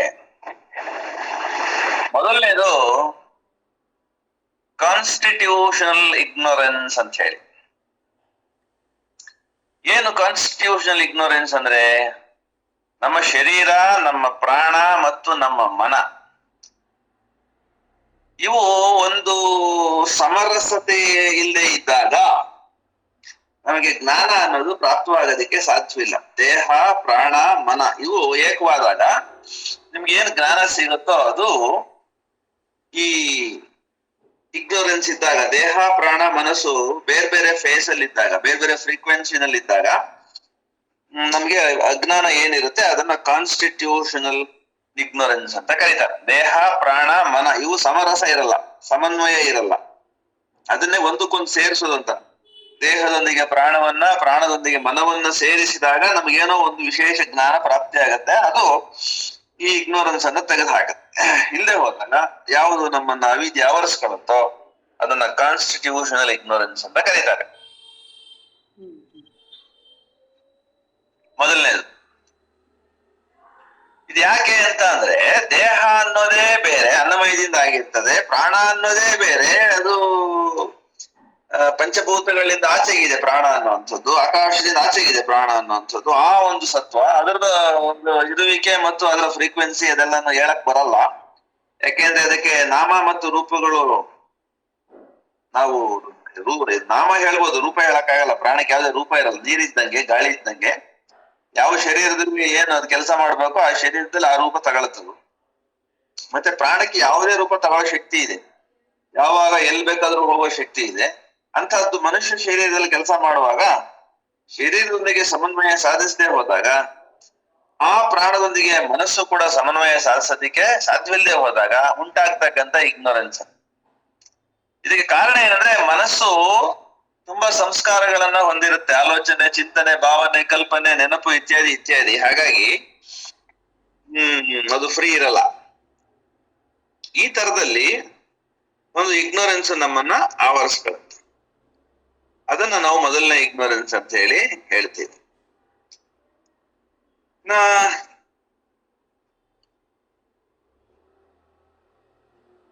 ಇನ್ನೊಂದು 6 ಇಗ್ನೋರೆನ್ಸ್ ನಾವು ನೋಡ್ಬೇಕಾಗಿದೆ. ಹೌದು.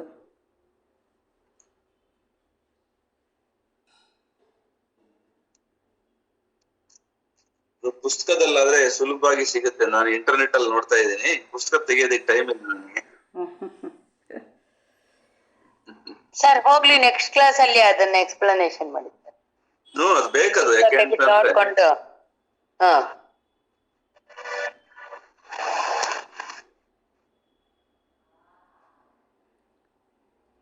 ಒಟ್ಟಿನಲ್ಲಿ ಗಾಯತ್ರಿ ಮಂತ್ರದ್ದು ಒಂದೊಂದು ಅಕ್ಷರಕ್ಕೂ ಒಂದೊಂದು ಇದು ಇದೆ ಸರ್. ಓಂ ಓಂ ಭೂ, ಭೂ ಅಂದ್ರೆ ಅನ್ನಮಯ, ಭುವಃ ಪ್ರಾಣಮಯ, ಸುವಹ ಮನೋಮಯ. ಈ 3 ಲೋಕಗಳನ್ನ ದಾಟ್ತಾನೆ. ಯಾರು ಸಮನ್ವಯ ಮಾಡ್ತಾನೋ ಶರೀರ, ಪ್ರಾಣ, ಮನಸ್ಸನ್ನ, ಅವನು ವಿಜ್ಞಾನ ಲೋಕಕ್ಕೆ ಬರ್ತಾನೆ. ಆವಾಗ ಮರ್ತ್ಯದಿಂದ ಆಚೆಗಿನ ಸಂಗತಿಗಳು, ಮರ್ತ್ಯವನ್ನ ನಡೆಸ್ತಾ ಇರ್ತಕ್ಕಂಥ ಸಂಗತಿಗಳು ಅವನಿಗೆ ಗೋಚರ ಆಗುತ್ತೆ ಮತ್ತೆ ಅರ್ಥ ಆಗುತ್ತೆ ಅವನ್ಗೆ. ಅವನು ಅದನ್ನ ವಿವರಿಸಬಲ್ಲವನಾಗ್ತಾನೆ, ಅರ್ಥೈಸಬಲ್ಲವನಾಗ್ತಾನೆ. ಇಗ್ನೋರೆನ್ಸ್ ಇಂದ ಹೊರಗೆ ಬರೋದಿಕ್ಕೆ ಏನ್ ಬೇಕೋ ಆ ಸಾಧನೆಯನ್ನ ಮಾಡಬಲ್ಲವನಾಗ್ತಾನೆ. ಇವನ್ನೆಲ್ಲ ಕಣ್ಣಾರೆ ಕಾಣ್ತಾನೆ. ಹೌದು. ಆವಾಗ ಅವನಿಗೆ ಅಲ್ಲಿ ಏರಿ ಅಲ್ಲಿ ನೋಡೋ ಅಂತ ಒಂದು ಚಕ್ಷುನು ಪ್ರಾಪ್ತ ಆಗುತ್ತೆ. ಸೊ ಒರಿಜಿನಲ್ ಇಗ್ನೋರೆನ್ಸ್ ಅಂತ ಹೇಳಿ ಇನ್ನೊಂದು.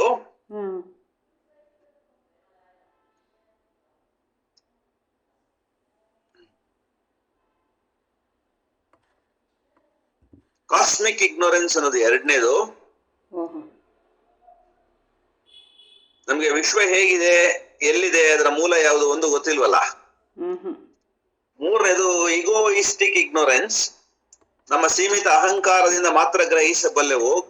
ಅಹಂಕಾರವನ್ನ ನಾವು ಪೂರ್ಣವಾಗಿ ವಿಸರ್ಜಿಸಿದಾಗ ಏನನ್ನ ಗ್ರಹಿಸೋದಕ್ಕೆ ನಮಗೆ ಸಾಧ್ಯವಾಗಲ್ಲ. ಆ ಕಾರಣಕ್ಕಾಗಿ ಈಗೋಯಿಸ್ಟಿಕ್ ಇಗ್ನೋರೆನ್ಸ್ ಅನ್ನೋದು ಎಕ್ಸಿಸ್ಟ್ ಆಗುತ್ತೆ. ಅಂದ್ರೆ ಅಹಂಕಾರ ಇದ್ದಾಗ್ಲೇ ನಮ್ಗೆ ದರ್ಶನ ಆಗೋದು ಅಂತನಾ? ಮಿತ, ಶಾಂತ, ಹಾ. ನಮ್ಮ ಬದುಕು, ನಮ್ಮ ತಿಳುವಳಿಕೆ ಎಲ್ಲ ಮಿತ ಆಗತ್ತೆ, ಶಾಂತ ಆಗತ್ತೆ. ಅಹಂಕಾರ ಎಷ್ಟು ನಮ್ಗೆ ಅಲೋ ಮಾಡುತ್ತೋ ಅಷ್ಟು ಮಾತ್ರ ಜ್ಞಾನ ಸಿಗುತ್ತೆ. ಹಂಗೆ ಸೀಮಿತ, ಅದರಿಂದ ಬರುವಂತ ಅಜ್ಞಾನ. ಮೂರಾಯ್ತು. ನಾಲ್ಕನೇದು ಟೆಂಪೋರಲ್ ಇಗ್ನೋರೆನ್ಸ್ ಅಂತ ಹೇಳಿ. ಟೆಂಪೋರಲ್ ಇಗ್ನೋರೆನ್ಸ್ ಅಂದ್ರೆ ಏನು ಅಂತಂದ್ರೆ, ಟೈಮ್ ಬೇರೆ ಬೇರೆ ಇದೆ. ದೇಹದಲ್ಲಿ ಟೈಮ್ ಬೇರೆ, ಪ್ರಾಣದಲ್ಲಿ ಟೈಮ್ ಬೇರೆ, ಮನಸ್ಸಿನಲ್ಲಿ ಟೈಮ್ ಬೇರೆ. ಅಥವಾ ನಾವು ಹಿಂಗ್ ಹೇಳ್ಬೋದು ಅದನ್ನ, ಜಾಗೃತದಲ್ಲಿ ಟೈಮ್ ಬೇರೆ ಇರ್ತದೆ, ಸ್ವಪ್ನದಲ್ಲಿ ಟೈಮ್ ಬೇರೆ ಇರ್ತದೆ, ಸುಷುಪ್ತಿಯಲ್ಲಿ ಟೈಮ್ ಬೇರೆ ಇರ್ತದೆ. ಶರೀರದಲ್ಲಿ ನಾವು ಅಮೆರಿಕಾಗ ಹೋಗಿ ಬರೋದಕ್ಕೆ ತುಂಬಾ ಟೈಮ್ ಬೇಕು. ವಿಮಾನ ಹತ್ಬೇಕು, ಏರೋಡ್ರಮ್ ಹೋಗ್ಬೇಕು, ಚೆಕಿಂಗ್ ಎಲ್ಲ ಮಾಡ್ಕೊಂಡಾದ್ಮೇಲೆ ವಿಮಾನದಲ್ಲಿ ಕೂತ್ಕೋಬೇಕು, ವಿಮಾನ ಹಾರ್ಬೇಕು, ಅಮೆರಿಕಾಗ ಹೋಗ್ಬೇಕು, ಅಲ್ಲಿವರೆಗೂ ವಿಮಾನದಲ್ಲಿ ಕೂತೇ ಇರ್ಬೇಕು. ಆದ್ರೆ ಸ್ವಪ್ನದೊಳಗಡೆಗೆ ಇದು ಯಾವ್ದು ಬೇಕಾಗಿಲ್ಲ, ಒಂದ್ ಟಕ್ಕಂತ ಹೋಗಿ ಹಿಂಗ್ ಟಕ್ಕಂತ ಬಂದ್ಬಿಡ್ಬೋದು. ಅಂದ್ರೆ ಆ ಸ್ಪೀಡ್ ಅಲ್ಲಿ ನಮ್ಮ ಸ್ವಪ್ನಿಕ ಒಂದು ಅವಸ್ಥೆ ಒಳಗಡೆಗೆ ನಮ್ಗೆ ಏನ್ ಅನುಭವ ಆಗತ್ತೆ, ಅದು ಅನ್ನಮಯದಲ್ಲಿ ಆಗಲ್ಲ. ಹಾಗಾಗಿ ಅದನ್ನ ಟೆಂಪೋರಲ್ ಇಗ್ನೋರೆನ್ಸ್ ಅಂತ ಕರೀತಾರೆ. ಇನ್ನು ಪ್ರಾಜ್ಞಾವಸ್ಥೆ ಒಳಗಡೆಗೆ ತುಂಬಾ ಸ್ಪೀಡ್ ಇರ್ತದೆ, ಗ್ರಹಿಕೆ ಅನ್ನೋದು ಅಷ್ಟೇ ಫಾಸ್ಟ್ ಆಗಿರ್ತದೆ. ಏನನ್ ಬೇಕಾದ್ರೂ ಯಾವ ತರ ವಿಷಯಗಳನ್ನ ಬೇಕಾದ್ರೂ ಅವನು ಗ್ರಹಿಸಬಲ್ಲವನಾಗ್ತಾನೆ. ಕಾಲ ದೇಶಕ್ಕೆ ಆಚೆ ಇರ್ತಾನೆ ಪ್ರಾಜ್ಞಾವಸ್ಥೆ ಒಳಗೆ ಜೀವ. ಹಾಗಾಗಿ ಕಾಲದ ಮಿತಿಯಿಂದ ನಮಗೆ ಉಂಟಾಗ್ತಕ್ಕಂಥ ಇಗ್ನೋರೆನ್ಸ್ ಅನ್ನ ಟೆಂಪೋರಲ್ ಇಗ್ನೋರೆನ್ಸ್ ಅಂತ ಕರೀತಾರೆ.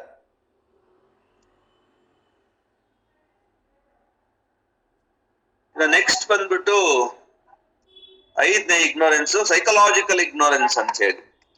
ನಮ್ಮ ಮನಸ್ಸಿಗೆ ಎಷ್ಟೋ ವಿಷಯಗಳು ಗೊತ್ತಿರುತ್ತೆ, ಎಷ್ಟೋ ವಿಷಯಗಳು ಗೊತ್ತಿರಲ್ಲ. ಅದರಿಂದ ಬರುವಂತ ಅವಿದ್ಯೆ. ಮಾನಸಿಕವಾಗಿ ನಮಗೆ ಮಿತಿ ಇದೆ, ಹಾಗಾಗಿ ಆ ಒಂದು ಮಿತಿಯಿಂದ ನಮಗೆ ಎದುರಾಗ್ತಕ್ಕಂಥ ಅವಿದ್ಯೆ ಏನಿದೆ, ಇನ್ಕಂಪ್ಲೀಟ್ ನಾಲೆಡ್ಜ್ ಏನಿದೆ, ಅದನ್ನ ಸೈಕಲಾಜಿಕಲ್ ಇಗ್ನೋರೆನ್ಸ್ ಅಂತ ಕರೀತಾರೆ. ಆರನೇದು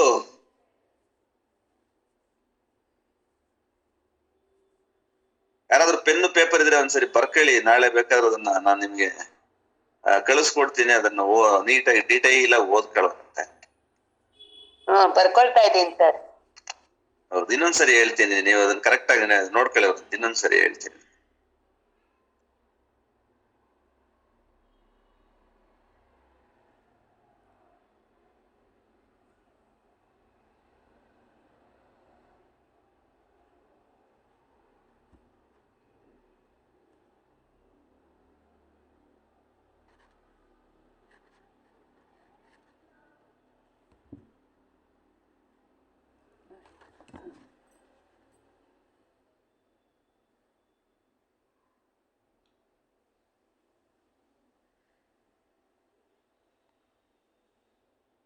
ಇನ್ನೊಂದ್ಸರಿ ಹೇಳ್ತೀನಿ, ಆಮೇಲೆ ವೆರಿಫೈ ಮಾಡ್ಕೊಳ್ಳೋದು.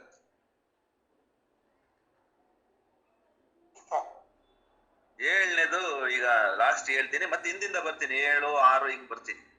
ಅವಾಗ ನೀವು ವೆರಿಫೈ ಮಾಡ್ಕೊಳ್ಳಿ ಸ್ವಲ್ಪ. ಏಳನೇದು ಪ್ರಾಕ್ಟಿಕಲ್ ಇಗ್ನೋರೆನ್ಸ್ ಅಂತ.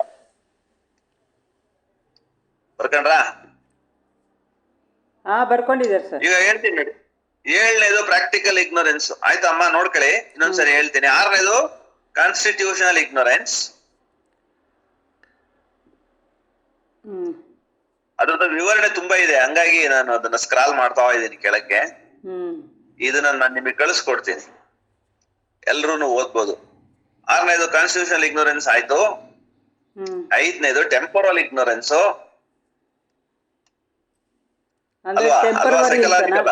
ಟೆಂಪರವರಿ ಅಂತ ಅಲ್ಲ, ಟೆಂಪೋರರಿ ಅಲ್ಲ, ಟೆಂಪೋರಲ್. ಹೌದು, ಟೆಂಪೋರಲ್. ಟೆಂಪೋರಲ್ ಅಂತ ಶಬ್ದ ಇದೆ ಇಂಗ್ಲಿಷ್ ಅಲ್ಲಿ. ಹೌದು, ಐದನೇದ ಇದು. ಇದು ನಾನು ಹೇಳ್ತಾ ಇರೋದು ಬರ್ಕೊಳ್ಳಿ. ನೀವು ಟೆಂಪೋರಲ್ ಬರ್ಕೊಂಡಿದ್ದೀರಲ್ಲ? ಬರ್ಕೊಂಡಿದೀವಿ. ಟೆಂಪೋರಲ್ ಇಗ್ನೋರೆನ್ಸ್ ವೆರಿಫೈ ಮಾಡ್ಕೊಳ್ಳಿ ಅಷ್ಟೇನಾ. 1, 2, 3, 4 ನೀವ್ ಹೆಂಗ್ ಬೇಕಾದ್ರೂ ಬದಲಾಯಿಸ್ಕೊಳ್ಬಹುದು, ತೊಂದ್ರೆ ಇಲ್ಲ. ಇದು ಆರ್ಟಿಕಲ್ ಕಳಿಸ್ತೇನೆ ನಿಮಗೆ. ಫಿಸಿಕಲ್ ಇಗ್ನೋರೆನ್ಸ್, ಸೈಕಲಾಜಿಕಲ್ ಇಗ್ನೋರೆನ್ಸ್ 5ನೇದು. ಸೈಕಲಾಜಿಕಲ್ 5ನೇದು. ಟೆಂಪೋರಲ್ 4ನೇದು. ಟೆಂಪೋರಲ್ 4. ನಾಲ್ಕನೇದು. ಇನ್ನು ಮೂರನೇದು ಈಗೋಯಿಸ್ಟಿಕ್ ಇಗ್ನೋರೆನ್ಸ್. ಮೂರು. ಎರಡನೇದು ಕಾಸ್ಮಿಕ್ ಇಗ್ನೋರೆನ್ಸ್. ಮೊದಲನೇದು ಒರಿಜಿನಲ್ ಇಗ್ನೋರೆನ್ಸ್ ಅಥವಾ ಆರಿಜಿನಲ್ ಇಗ್ನೋರೆನ್ಸ್. ಆರಿಜಿನಲ್ ಅಂದ್ರೆ ನಾವು ಎಲ್ಲಿಂದ ಬಂದಿದ್ದೀವಿ, ನಮ್ಮ ಮೂಲ ಯಾವುದು, ಜೀವ ಎಲ್ಲಿಂದ ಬಂತು, ಜಗತ್ ಎಲ್ಲಿಂದ ಬಂತು ಅಂತ ನಮ್ಗೆ ಗೊತ್ತಿಲ್ಲ. ಇದನ್ನ ಆರಿಜಿನಲ್ ಇಗ್ನೋರೆನ್ಸ್ ಅಂತ ಕರೀತಾರೆ. ಇದು ಒರಿಜಿನಲ್ ಅಂತ ಹೇಳ್ಬಾರ್ದು, ಹೇಳುವಾಗ ಆರಿಜಿನಲ್ ಅಂತ ಹೇಳ್ಬೇಕು. ಆರಿಜಿನ್ ಅಂದ್ರೆ ನಮ್ಮ ಮೂಲ ಯಾವುದು ಅಂತ ಗೊತ್ತಿಲ್ಲ ನಮ್ಗೆ. ಸೊ ಇಷ್ಟು ಇಗ್ನೋರೆನ್ಸ್ ಅನ್ನ ನಾವು ಹೊಂದಿದೀವಿ. ನಮ್ಗೆ ಅನ್ಸಿದ್ದು ಇಗ್ನೋರೆನ್ಸ್ ಅಂದ್ರೆ ಬರೀ ಅಜ್ಞಾನ ಒಂದು ಅಂತ ಅನ್ಕೊಂಡಿದ್ವಿ. ಅದೇ 7 ರೀತಿಯಲ್ಲಿ ಅಜ್ಞಾನ ನಮ್ಮನ್ನ ಆವರಿಸಿದೆ. ಒಂದಲ್ಲ ಎರಡಲ್ಲ 7. ಒಂದು ತಪ್ಪಿಸ್ಕೊಂಡ್ರೆ ಇನ್ನೊಂದು ನಮ್ಮನ್ನ ಹಿಡ್ಕತ್ತದೆ. ಕಳಿಸಿದೀನಿ ನಿಮ್ಗೆ, ಚಂದ್ರಕಲಾ ಮೇಡಮ್ ಅವರು ಇದಕ್ಕೆ ಕಳಿಸಿದೀನಿ. ಇದು ಇನ್ಕಾರ್ನೇಟ್ ವರ್ಡ್ ಅಂತ ಹೇಳಿ ಬರುತ್ತೆ. ಅದನ್ನ ನೀವು ಓಪನ್ ಮಾಡ್ಕೊಂಡ್ರೆ ಲಿಂಕ್ ನಲ್ಲಿ ಯೂಟ್ಯೂಬ್ ಅಲ್ಲೇ ಸಿಗುತ್ತೆ ನಿಮ್ಗೆ. Passages to related 7 fold ignorances ಆರಿಜಿನೈಸ್ಡ್ ಲಿಸ್ಟ್ ಅಂತ ಹೇಳಿ ಬಂದ್ಬಿಡುತ್ತೆ. ಅದರಲ್ಲಿ ಆರಿಜಿನಲ್ ಇಗ್ನೋರೆನ್ಸ್ ಅಂತ ಅನ್ನೋದನ್ನ ನೀವು 1-2 ಪುಟ ಬರುತ್ತೆ, ಓದ್ಕೊಂಡು ಹೋಗ್ಬೋದು. ಕಾಸ್ಮಿಕ್ ಇಗ್ನೋರೆನ್ಸ್ 1-2 ಪುಟ ಇದೆ, ಓದ್ಕೊಂಡು ಹೆಂಗಂದ್ರೆ ಏನು ಅಂತ ವಿವರಿಸಿದ್ದಾರೆ. ಅಲ್ಲ, ಕಾಸ್ಮಿಕ್ ಇಗ್ನೋರೆನ್ಸ್ ಅಂದಾಗ ಸರ್, ಕಾಸ್ಮಿಕ್ಕು ನಮಗೂ ತುಂಬಾನೇ ಆ ಕಡೆ ನಾವು ನೋಡೇ ಇರಲ್ವಲ್ಲ, ಆ ಕಡೆ ಹೆಜ್ಜೆ ಇಟ್ಟಿರಲ್ಲ. ನಮಗೆ ಆಕಾಶದಿಂದ ಅಷ್ಟೇನೈತೆ ಗೊತ್ತಿಲ್ಲ, ನಕ್ಷತ್ರಗಳು ಎಷ್ಟವೆ ಗೊತ್ತಿಲ್ಲ, ನಕ್ಷತ್ರಗಳ ಆಚೆಗೆ ಎಷ್ಟಿದೆ ಕಾಣಿಸುತ್ತೆ ಅದು ಗೊತ್ತಿಲ್ಲ ನಮ್ಗೆ. ಈ ವಿಶ್ವ ಎಷ್ಟು ದೊಡ್ಡದು ಗೊತ್ತಿಲ್ಲ. ಹಾಗಾಗಿ ಅದು ಬರುತ್ತೆ, ಇಗ್ನೋರೆನ್ಸ್ ಬರುತ್ತೆ. ಆಮೇಲೆ ಈಗೋಯಿಸ್ಟಿಕ್ ಇಗ್ನೋರೆನ್ಸ್, ನಮಗೆ ಬೇಕಾದಷ್ಟು ಈಗೋ ಇದೆ, ನಾನ್ ತಿಳ್ಕೊಂಡಿರೋದೇ ಜಾಸ್ತಿ, ನಾನು ಓದ್ಕೊಂಡಿರೋದೇ ಜಾಸ್ತಿ ಅನ್ನೋಂಥದ್ದು ಇದೆಯಲ್ಲ, ಅದು ನಮ್ಮನ್ನ ಮುಂದೆ ತಿಳ್ಕೊಳಕ್ ಬಿಡೋದೇ ಇಲ್ಲ. ಅದರಿಂದ ಉಂಟಾಗುವಂತ ಇಗ್ನೋರೆನ್ಸ್. ಯಾವಾಗ ನಾನು ನನ್ನದು ಅನ್ನೋದು ಜಾಸ್ತಿ ನಮಗೆ ಪ್ರಧಾನವಾಗುತ್ತೋ ಆವಾಗ ನಾವು ಬೆಳವಣಿಗೆ ನಿಂತೋಗ್ಬಿಡುತ್ತೆ, ನಮ್ ತಿಳುವಳಿಕೆ ನಿಂತೋಗ್ಬಿಡುತ್ತೆ ಅಲ್ಲಿ. ಹಾಗಾಗಿ ನಾನು ಏನು ತಿಳಿದಿರೋದಿಲ್ಲ ಕಡಿಮೆ, ಒಂದು ತಿಳ್ಕೊಳ್ಳೋಷ್ಟು ಕಡಲ್ನಷ್ಟಿದೆ, ನಾನು ತಿಳಿದಿರೋದು ಹನಿ ಎಷ್ಟೇ ಅನ್ನೋ ವಿನಯ ಯಾರಿಗೆ ಇರ್ತದೋ ಅವನು ಸಹಾಯ ಆಗುತ್ತೆ, ತಿಳ್ಕೊಳ್ಳೋದಕ್ಕೆ ಸಹಾಯ ಆಗುತ್ತೆ. ಸೊ ಅದು ನಮ್ಮನ್ನ ಹಿಡ್ಕತ್ತದೆ ಈಗೋ.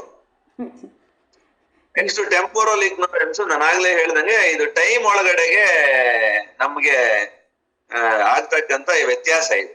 ಯಾಕಂದ್ರೆ ಸೂಕ್ಷ್ಮ ಆಗ್ತಾ ಟೈಮ್ ಅನ್ನೋದು ತುಂಬಾ ಫಾಸ್ಟ್ ಆಗುತ್ತೆ, ಸ್ಥೂಲಕ್ಕೆ ಬರ್ತಾ ಟೈಮ್ ಅನ್ನೋದು ತುಂಬಾ ನಿಧಾನ ಆಗ್ತಾ ಬರುತ್ತೆ. ಅದನ್ನೇ ಟೈಮ್ ಡೈಲೇಷನ್ ಅಂತ ಹೇಳಿ ಐನ್ಸ್ಟೀನ್ ಹೇಳ್ತಾನೆ. ಅಲ್ಲ ಸರ್, ಇವಾಗ ಸೂಕ್ಷ್ಮ ಅಲ್ಲ ಅಂದ್ರೆ ಕಾಲಾತೀತ ಅಲ್ಲ, ಹಾಗಾದ್ರೆ ಕಾಲದಲ್ಲಿ ಇದು ಚೇಂಜ್ ಆಗುತ್ತೆ ಅಂತನಾ? ಹೌದೌದು, ಟೈಮ್ ಒಳಗಡೆಗೇನೆ ನೀವು ಅಮೆರಿಕಾ ಟೈಮ್ ಬೇರೆ, ಜಪಾನ್ ಟೈಮ್ ಬೇರೆ, ಇಂಡಿಯಾ ಟೈಮ್ ಬೇರೆ, ಪಾಕಿಸ್ತಾನ ಟೈಮ್ ಬೇರೆ. ಯಾಕೆ ಹಂಗಾಗುತ್ತೆ? ಅಲ್ಲಿ ಸೂರ್ಯ ಸಂಚಾರ ಮಾಡೋದು ವ್ಯತ್ಯಾಸ ಇರುತ್ತೆ ಅನ್ಸುತ್ತೆ. ಚಲನೆಯಿಂದ, ಸೂರ್ಯನ ಮತ್ತು ಭೂಮಿಯ ಚಲನೆಯಿಂದಾಗಿ ಕಾಲ ಅನ್ನೋದು ಏನಾಗ್ತಾ ಇದೆ, ಚೇಂಜ್ ಆಗುತ್ತೆ. ಈ ಚಲನೆ ಅನ್ನೋದು ಈಗ ಯಾವ ವೇಗದಲ್ಲಿ ಸೂರ್ಯನ ಬೆಳಕು ಚಲಿಸ್ತಾ ಇದೆಯೋ ಅದೇ ವೇಗದಲ್ಲಿ ಒಬ್ಬ ಮನುಷ್ಯ ಚಲಿಸಿದ್ರೆ ಏನಾಗ್ತಾನೆ, ಅವನ ಟೈಮ್ ಏನಾಗುತ್ತೆ, ಅವನ ಟೈಮು ಚೇಂಜ್ ಆಗುತ್ತೆ. ಅಂದ್ರೆ ಅವಾಗ ನಮ್ಮ ಟೈಮ್ ಅವನ್ಗೆ ಅಪ್ಲೈ ಆಗಲ್ಲ. ಯಾಕೆಂದ್ರೆ ಈಗ ಅನ್ವಾಗ 3 ಲಕ್ಷ ಕಿಲೋಮೀಟರ್ ಹೋಗಿರ್ತಾನೆ. ನೀವು 3 ಲಕ್ಷ ಕಿಲೋಮೀಟರ್ ಹೋಗ್ಬೇಕಾದ್ರೆ 3 ಸರಿ ಸತ್ತು ಹುಟ್ಟಬೇಕಾಗತ್ತೆ ಅಲ್ವಾ? ನಾವು ಹೋಗ್ಬೇಕು ಅವನ್ ಸಮಾನ ಏನ್ ಮಾಡಿ, ಬೆಳಕಿನ ವೇಗದಲ್ಲಿ ಹೋಗ್ಬೇಕು ಅಂತಂದ್ರೆ ಹೆಂಗಾಗತ್ತೆ, ನಮ್ಗೆ ಶರೀರ ಇಟ್ಟು ಹೋಗ್ಬೇಕಾಗತ್ತೆ. ಶರೀರ ಇಟ್ರೆ ಏನಾಗುತ್ತೆ, ನಾವು ಬರೀ ಜೀವರಾಗಿರ್ತೀವಿ, ದೇಹ ಇರಲ್ಲ. ಗೊತ್ತಾಯ್ತು ನಿಮ್ಗೆ ಕಾಲ ಮತ್ತು ದೇಶ ಇವೆರಡು ಎಷ್ಟು ಮುಖ್ಯ ಅಂತ? ಹಂಗೆ ಈಗ ನಮ್ಮ ಮನಸ್ಸಿಗೆ ತುಂಬಾ ವೇಗ ಇದೆಯಮ್ಮ, ಶರೀರಕ್ಕಿಲ್ಲ. ಹೌದು, ಶರೀರಕ್ಕಿಲ್ಲ, ಮನಸ್ಸಿಗಿದೆ. ಮನಸ್ಸಿನ ವೇಗದಲ್ಲಿ ಶರೀರ ನಡೆಯಕ್ಕಾಗಲ್ಲ. ಶರೀರ ಎತ್ಕೊಂಡು ಹೋಗ್ಬೇಕಲ್ಲ ನೀವು. ಇದು ಸ್ಥೂಲ. ಅವಾಗ ಅದೇ ಶರೀರ ಹಿಂದಕ್ಕೆ ಎಳೀತದೆ, ಮನಸ್ಸು ಓಡುತ್ತದೆ. ಹಂಗಾಗಿ ಎರಡನ್ನೂ ಸಮನ್ವಯ ಮಾಡೋದೇ ದೊಡ್ಡ ಸಮಸ್ಯೆ ಆಗುತ್ತೆ. ಹಂಗಾಗಿ ಅಲ್ಲಿ ನಮ್ಗೆ ಇಗ್ನೋರೆನ್ಸ್ ಶುರು ಆಗ್ಬಿಡುತ್ತೆ. ಅಂದ್ರೆ ಶರೀರ ಮತ್ತೆ ಕಾಲದಲ್ಲಿ ನಮ್ಗೆ ಸಮನ್ವಯ ಮಾಡಕ್ಕಾಗಲ್ಲ ಅಂತನ? ಆಗದೇ ಇಲ್ಲ. ಶರೀರ ಶಾಂತ, ಶರೀರ ಶಾಂತ. ಶರೀರ ಶಾಂತ, ಮನಸ್ಸು ನಿಮ್ಗೆ ಅಸೀಮ ಆಗುತ್ತೆ. ಮನಸ್ಸು ಬೇಕಾದ್ರೆ ಆತ್ಮವೇ ಆಗುತ್ತದು. ಆದ್ರೆ ಶರೀರದ ಒಳಗಡೆ ಬಂದು ಕೆಲಸ ಮಾಡುವಾಗ ಅದು ಶಾಂತ ಆಗ್ಲೇಬೇಕು. ಶರೀರದ ಮಿತಿಲಿ ಕೆಲಸ ಮಾಡ್ಬೇಕದು. ಹಾಂ ಹಾಂ ಜಾಗೃತದಲ್ಲಿದ್ದಾಗ ಮಿತಿಲಿ ಕೆಲಸ ಮಾಡುತ್ತೆ, ಸ್ವಪ್ನದಲ್ಲಿದ್ದಾಗ ಅದ್ರದ್ದು ಸ್ವಲ್ಪ ವೇಗ ಜಾಸ್ತಿ ಮಾಡ್ಕೊಳತ್ತೆ, ಸೂಕ್ಷ್ಮ ಶರೀರದಲ್ಲಿ ಓಡಾಡುತ್ತೆ, ಅವಾಗ ಸ್ಪೀಡ್ ಜಾಸ್ತಿ ಆಗುತ್ತೆ. ಹ್ಮ್ ಇನ್ನ ಪ್ರಾಜ್ಞನಾದಾಗ ಆ ಸೂಕ್ಷ್ಮ ಶರೀರವನ್ನು ಇಟ್ಬಿಡುತ್ತದು, ಅವಾಗ ಏನಾಗುತ್ತೆ, ವಿಪರೀತ ಫಾಸ್ಟ್ ಆಗುತ್ತೆ ಓಹೋ ಪ್ರಾಜ್ಞಾವಸ್ಥೆನಲ್ಲಿ. ಸೊ ಅಲ್ಲಿನ ಡೈಮೆನ್ಷನ್ಗೆ ಕಾಲ ಬೇರೆ, ಇಲ್ಲಿನ ಡೈಮೆನ್ಷನ್ಗೆ ಕಾಲ ಬೇರೆ. ಈ ಎರಡರ ನಡುವಿನ ತಿಳುವಳಿಕೆಗಳು ಬೇರೆ ಬೇರೆ ಆಗೋದ್ರಿಂದ ಇಗ್ನೋರೆನ್ಸ್ ಅನ್ನೋದು ನಮಗೆ ಎಕ್ಸಿಸ್ಟ್ ಆಗುತ್ತೆ. ಹ್ಮ್ ಹ್ಮ್ ಈ ಹಿನ್ನೆಲೆಯಲ್ಲಿ ನೆಕ್ಸ್ಟ್ ಸೈಕಲಾಜಿಕಲ್ ಇಗ್ನೋರೆನ್ಸ್. ಈ ಕಾಲ ದೇಶಗಳಲ್ಲಿ ಕೆಲಸ ಮಾಡುವಂತ ಸೀಮಿತ ಮನಸ್ಸಿಗೆ ಎಷ್ಟು ಗ್ರಹಿಕೆ ಸಾಧ್ಯ ಆಗುತ್ತೋ ಅದರಿಂದ ಹೊರತಾದದ್ದು ಅದಕ್ಕೆ ಆಗೋದಿಲ್ಲ. ಈಗ ಕೆಲವರಿಗೆ ವೇದ ಓದಕ್ಕಾಗತ್ತೆ, ಕೆಲವರಿಗೆ ಉಪನಿಷತ್ ಓದಕ್ಕಾಗತ್ತೆ, ಕೆಲವರಿಗೆ ರಾಮಾಯಣ ಓದಕ್ಕಾಗತ್ತೆ, ಕೆಲವರು ಓದಕ್ಕೆ ಬರಲ್ಲ. ಓದಿದ್ರು ಏನದು ಅಂತ ಅರ್ಥವಾಗಲ್ಲ. It is because of the limitation of the mind ಅಲ್ವಾ? ಅಂದ್ರೆ ಅವರು ಆ ಕಡೆ ಇದು ಮಾಡಿರಲ್ಲ. ಅಲ್ಲ, ಆ ಮನಸ್ಸಿಗೆ ಯೋಗ್ಯತೆ ಇರಲ್ಲ. ಸರ್, ಮನಸ್ಸಿಗೆ ಯೋಗ್ಯತೆ ಇದ್ರೂನು ಅದ್ರ ಬಗ್ಗೆ ತಿಳ್ಕೊಳ್ಬೇಕು ಅನ್ನೋದು ಗೊತ್ತಾಗಿರ್ಬೇಕಲ್ವಾ ಅವ್ರಿಗೆ? ಒಟ್ಟಾರೆ ಅಲ್ಲ, ಅವ್ರಿಗೆ ಮನಸ್ಸಿಗೆ ಯೋಗ್ಯತೆ ಇದ್ರೂನು ಅದು ಇದೆ, ಕಲಿಬೇಕು ಅನ್ನೋ ತಿಳುವಳಿಕೆ ಬೇಕಲ್ಲ ಸರ್? ಅದನ್ನೇ 1ನೇ ಕ್ಲಾಸ್ ಹುಡುಗನಿಗೆ ಟೆಕ್ಸ್ಟ್ ಬುಕ್ ಇಡ್ತೀವಿ, MA ಹುಡುಗನಿಗೂ ಟೆಕ್ಸ್ಟ್ ಬುಕ್ ಇಡ್ತೀವಿ, PhD ಟೆಕ್ಸ್ಟ್ ಬುಕ್ ಇಡ್ತೀವಿ. ಇಡುವಾಗ ಏನ್ ಮಾಡ್ತೀವಿ, ಅವನವನ ಮನಸ್ಸಿನ ವಿಕಾಸ ಎಷ್ಟಾಗಿದೆ ಅನ್ನೋದನ್ನ ನೋಡ್ಕೊಂಡು ಟೆಕ್ಸ್ಟ್ ಬುಕ್ ಗಳನ್ನ ಇಡ್ತೀವಿ, ಲೆಕ್ಕಗಳನ್ನ ಹಾಕ್ತೀವಿ. ಯಾಕಂದ್ರೆ ಮನಸ್ಸಿಗೊಂದು ವಿಕಾಸ ಇದೆ ಅಂತ ಗೊತ್ತಾಗತ್ತಲ್ಲ. ಹಂಗಾಗಿ ಪ್ರಾರಂಭದ ಹಂತದಲ್ಲಿ ಮನಸ್ಸು ಇಗ್ನೋರೆನ್ಸೇ ಜಾಸ್ತಿ ಇರ್ತದೆ, ಆಮೇಲೆ ಬೆಳಿತಾ ಬೆಳಿತಾ ಇಗ್ನೋರೆನ್ಸ್ ಕಡಿಮೆ ಆಗ್ತಾ ಹೋಗುತ್ತೆ ಅಂತ ಅರ್ಥ. ಸೈಕಲಾಜಿಕಲ್ ಇಗ್ನೋರೆನ್ಸ್ ಮನಸ್ಸಿನ ವಿಸ್ತರಣೆ ಆದಾಗೆ ಜ್ಞಾನದ ವಿಸ್ತರಣೆ ಆಗುತ್ತೆ, ತಿಳುವಳಿಕೆ ವಿಸ್ತರಣೆ ಆಗ್ತಾ ಹೋಗುತ್ತೆ. ಎಷ್ಟು ವಿಸ್ತರಣೆ ಆಗುತ್ತೆ, ಎಷ್ಟು ವಿಸ್ತಾರ ಆಗುತ್ತೋ ಅಷ್ಟು ವಿಸ್ತರಣೆ ಆಗುತ್ತೆ. ಸೊ ಪ್ರಾರಂಭದಲ್ಲಿ ಏನಾಗಿರುತ್ತೆ, ಅದು ಸೈಕಲಾಜಿಕಲ್ ಇಗ್ನೋರೆನ್ಸ್ ಆಗಿ ನಮ್ಮಲ್ಲಿ ಆವರಿಸ್ಕೊಂಡಿರುತ್ತೆ. ಅಲ್ಲ ಸರ್, ಇವಾಗ ನೀವು ಜಾಗೃತದಲ್ಲಿ ಮನಸ್ಸಿನ ವೇಗ ಕಡಿಮೆ ಇರುತ್ತೆ, ಇದ್ರಲ್ಲಿ ಪ್ರಜ್ಞಾವಸ್ಥೆಯಲ್ಲಿ ಅಂದ್ರೆ ನಿದ್ರೆಯಲ್ಲಿ ಸ್ವಲ್ಪ ಜಾಸ್ತಿ ಇರುತ್ತೆ, ಆಮೇಲೆ ಜಾಗೃತ ಸ್ವಪ್ನ ಸುಷುಪ್ತಿಲಿ ಅದ್ರದ್ದು ವೇಗ ಇನ್ನೂ ಜಾಸ್ತಿ ಇರುತ್ತೆ ಅಂತ ಹೇಳಿದ್ರಲ್ವಾ? ಮನೋವೇಗ ಅವಾಗ ಜಾಸ್ತಿ ಇರುತ್ತಾ? ಶರೀರ ಇರೋದೇ ಇಲ್ಲ, ಮನಸ್ಸೇ ಇರೋದಲ್ಲ. ಇಲ್ಲಿ ಮಲಗದಾಗ ಮನಸ್ಸು ಏನ್ ಮಾಡ್ತಾ ಇದೆ ಹೆಂಗ್ ಗೊತ್ತಾಗುತ್ತೆ ಸರ್? ಶರೀರ ಕನ್ಸಲ್ಲೂ ಇರುತ್ತಲ್ಲ ಸರ್? ಸೂಕ್ಷ್ಮ ಶರೀರ ಇರಲ್ಲ, ಈ ಶರೀರ ಇರಲ್ಲ, ಅಲ್ಲೊಂದು ಶರೀರ ಉತ್ಪತ್ತಿ ಮಾಡ್ಕೊಳ್ಳುತ್ತಲ್ವಾ? ಈ ಶರೀರ ನಿಮ್ ಮನೇಲೆ, ನಿಮ್ ರೂಮ್ ಅಲ್ಲಿ ಹಾಸಿಗೆ ಮೇಲೆ ಮಲಗಿರುತ್ತೆ. ಆವಾಗಿನ ಶರೀರ ಯಾವ್ದಂಗಾದ್ರೆ ನಿಮ್ಗೇನ್ ಗೊತ್ತಿದೆ ಅದ್ರ ಬಗ್ಗೆ? ಎಲ್ಲಿಂದ ತಗೊಂಡ್ರೆ ಅದನ್ನ? ಯಾವ್ದು ಗೊತ್ತಿಲ್ವಲ್ಲ. ನನಗೆ ಸಮಯ ಆಯ್ತು, ಅಲ್ಲಿ ಇದನ್ನ ಕಳಿಸಿದೆ ಲಿಂಕ್, ಓದ್ಕೊಳ್ಳಿ, ಮುಂದಿನ ವಾರ ನೋಡೋಣ. ಧನ್ಯವಾದ. ಮುಂದಿನ ಸಲ ಇನ್ನೊಂದ್ ಸ್ವಲ್ಪ ಎಕ್ಸ್ಪ್ಲೇನ್ ಮಾಡಿ ಸರ್. ಧನ್ಯವಾದಗಳು ಸರ್. ಹಾಗೆ ಇದನ್ನೇ ಕಂಟಿನ್ಯೂಷನ್ ಮಾಡಿ. ಸಾವಿತ್ರಿ ಇರುತ್ತೆ ನಾಳೆ, ಇದ್ರಲ್ಲಿ ಕ್ಲಬ್ ಹೌಸ್ ಅಲ್ಲಿ ಬನ್ನಿ, ವಿಶೇಷವಾಗಿರುತ್ತೆ. ಆಗ್ಲಿ ಸರ್. ಲಿಂಕ್ ಎಷ್ಟೊತ್ತಿಗೆ ಸರ್ ಇರೋದು? 6:55 ರಿಂದ 7:55. ಲಿಂಕ್ ಕಳ್ಸಿದ್ದೀರಾ? ಕಳ್ಸಿದ್ದೀರಾ? ಕಳಿಸ್ತೀನಿ. ಧನ್ಯವಾದ. ತುಂಬಾ ಧನ್ಯವಾದಗಳು ಸರ್ ನಿಮ್ಗೂ. ಜ್ಯೋತಿ ಅವರೇ, ಹಾಡು ಹೇಳ್ತೀರಾ?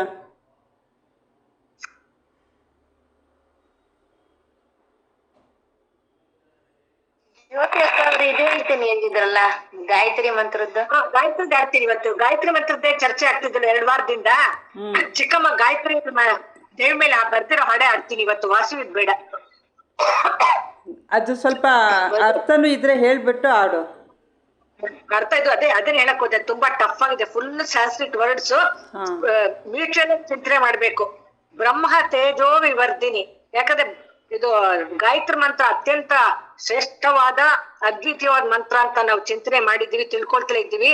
ನಾನು ಎಷ್ಟೊಂದು ಕಲೆಕ್ಷನ್ಸ್ ಕಳ್ಸಿದ್ದೆ, ಎಲ್ರು ಓದಿದ್ರ?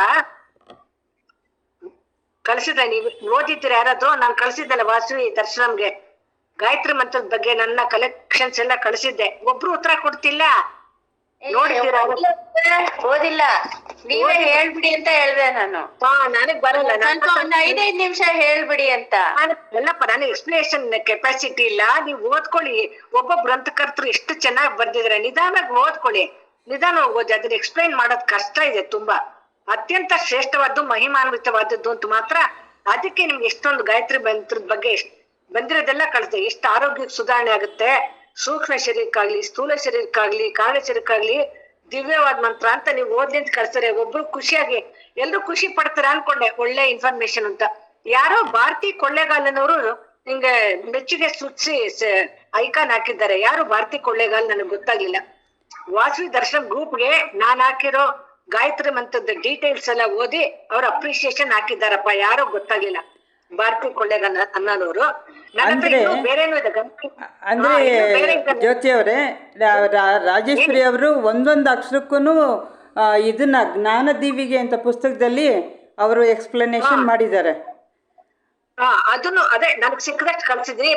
ಇನ್ನು ಗಾಯತ್ರಿ ಮಂತ್ರದ ಹಿರಿಮೆ ಏನು ಅನ್ನೋದು ನನ್ನ ಹತ್ರ ಇನ್ನು ಕೆಲವು ಕಡೆ ಕಲೆಕ್ಷನ್ಸ್ ಇದೆ. ಜಾಸ್ತಿ ಬುಕ್ಸ್ ನಾನ್ ಬರ್ದಿರೋದು ನಿಧಾನವಾಗಿ ಸಿಕ್ಕದಾಗ ಒಂದೊಂದೇ ಕಳಿಸ್ತೀನಿ. ತಕ್ಷಣ ಸಿಕ್ಕಿರೋದನ್ನ ನಿಮ್ಗೆಲ್ಲರ ಹತ್ರ ಹಂಚ್ಕೊಂಡಿದ್ದೀನಿ.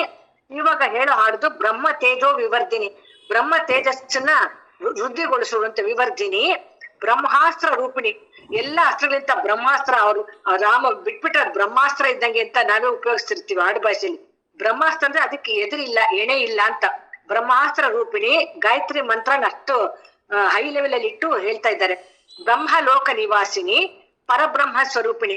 ಯಾಕಂದ್ರೆ ಸಾಕಾರೋಪಾಸನೆ ಆದ್ಮೇಲೆ ನಿರಾಕಾರೋಪಾಸನೆ ನಿರ್ಗುಣ ಬ್ರಹ್ಮದವರೆಗೂ ತಲುಪಿಸೋ ಅದು ಅಂತಿಮ ಅಲ್ವಾ. ಬ್ರಹ್ಮಲೋಕ ಅನ್ನೋದು ಅಂತಿಮ. ಅಂದ್ರೆ ತ್ರಿಮೂರ್ತಿಗಳ ಬ್ರಹ್ಮ ನಾನು ಹೇಳ್ತಿಲ್ಲ, ಪರಬ್ರಹ್ಮ ವಸ್ತು ಅಂತ.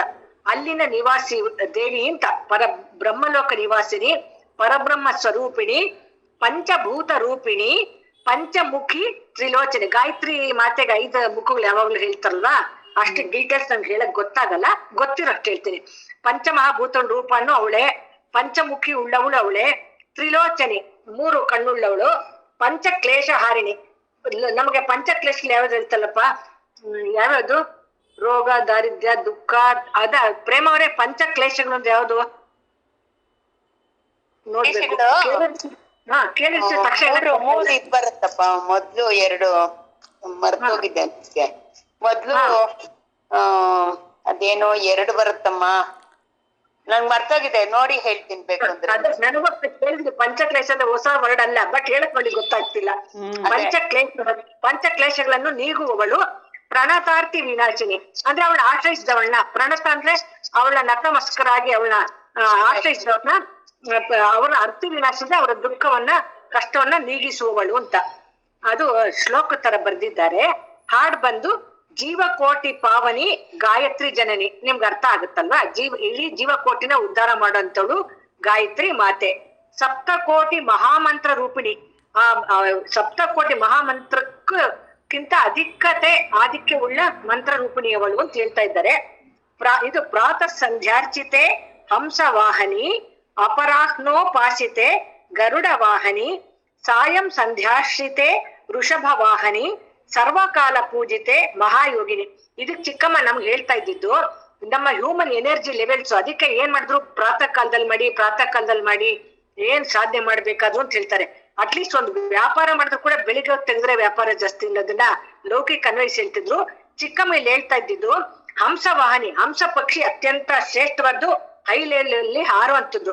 ನಮ್ಮ ಹ್ಯೂಮನ್ ಎನರ್ಜಿ, ನಮ್ಮ ಒಳಗಿನ ಅಂತಃಶಕ್ತಿ ಬೆಳಿಗ್ಗೆ ಹೊತ್ತು ತುಂಬಾ ಜಾಸ್ತಿ ಪ್ರಮಾಣದಲ್ಲಿ ಇರುತ್ತಂತೆ.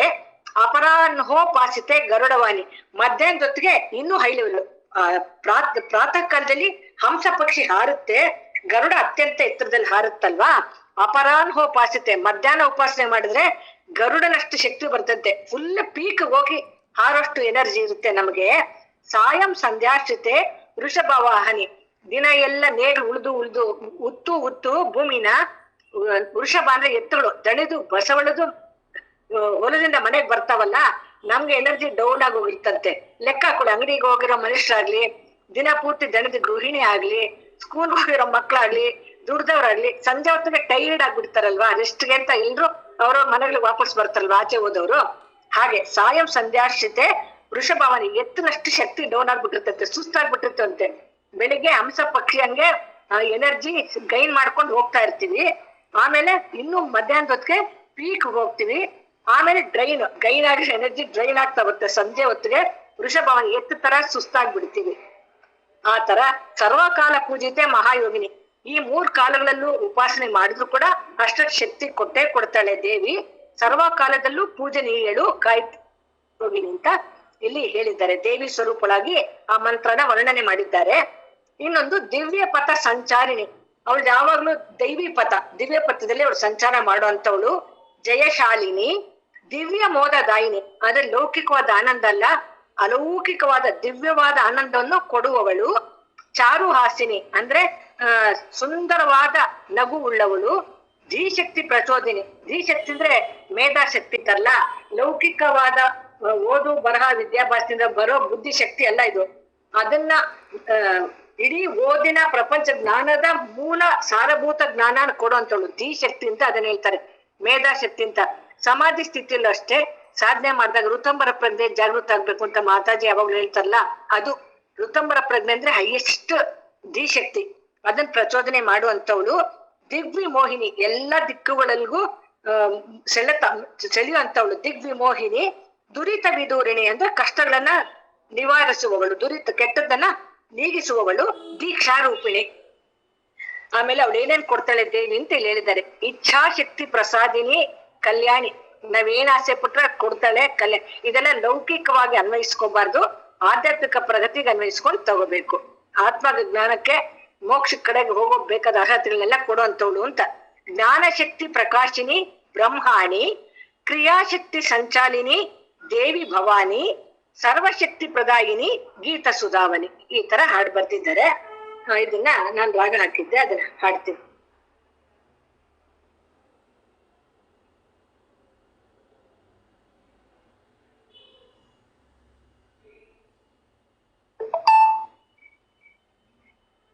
ಪಂಚಕ್ಲೇಶಗಳು ಅವಿದ್ಯಾ, ಅಸ್ಮಿತಾ, ರಾಗ, ದ್ವೇಷ, ಅಭಿನಿವೇಶ. ಅದೇ ಬರ್ಕೊಂಡಿದ್ದೀನಿ ನೋಡಿ, ಹೇಳಿ ಇನ್ನೊಂದ್ಸಲಿ ಶಾಂತ. ಅವಿದ್ಯಾ, ಅಸ್ಮಿತಾ, ರಾಗ, ದ್ವೇಷ, ಅಭಿನಿವೇಶ. ಇದು ಇನ್ನೊಂದು ಹೇಳ್ತೇವೆ. ಮೊದ್ಲೇದ್ ಏನ್ ಹೇಳಿದ್ರಿ? ಅವಿದ್ಯೆ ಅಂದ್ರೆ ಅಜ್ಞಾನ.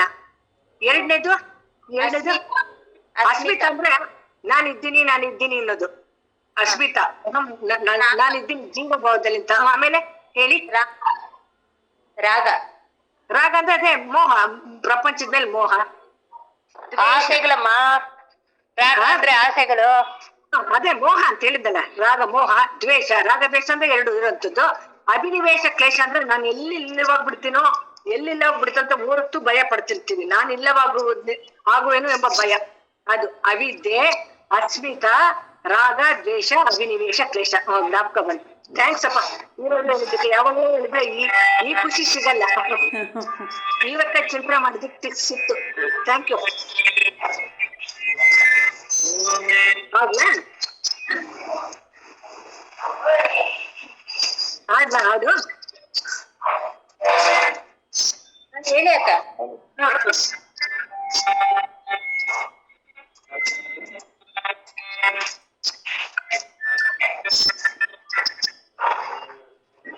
ಬ್ರಹ್ಮತೇಜೋ ವಿವರ್ಧಿನಿ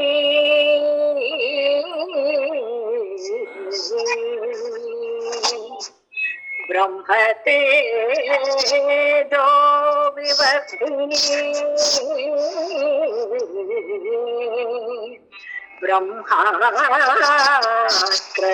ಬ್ರಹ್ಮಾಸ್ತ್ರರೂಪಿಣಿ ಬ್ರಹ್ಮಲೋಕ ನಿವಾಸಿನಿ ಪರಬ್ರಹ್ಮ ಸ್ವರೂಪಿಣಿ ಪಂಚಭೂತ ರೂಪಿಣಿ. ಅಕ್ಕ ಮ್ಯೂಟ್ ಮಾಡ್ಕೊಂಬಿಳೆ. ಪ್ರೇಮ ಅವರೇ ಸ್ಪೀಕರ್ ಹಾಕ್ಸ್ಕೊಳ್ಳಿ. ಪಂಚಭೂತ ರೂಪಿಣಿ ಪಂಚಮುಖಿ ತ್ರಿಲೋಚನಿ ಪಂಚಕ್ಲೇಶ ಹಾರಿಣಿ ಪ್ರಣತಾರ್ತಿ ವಿನಾಶಿನಿ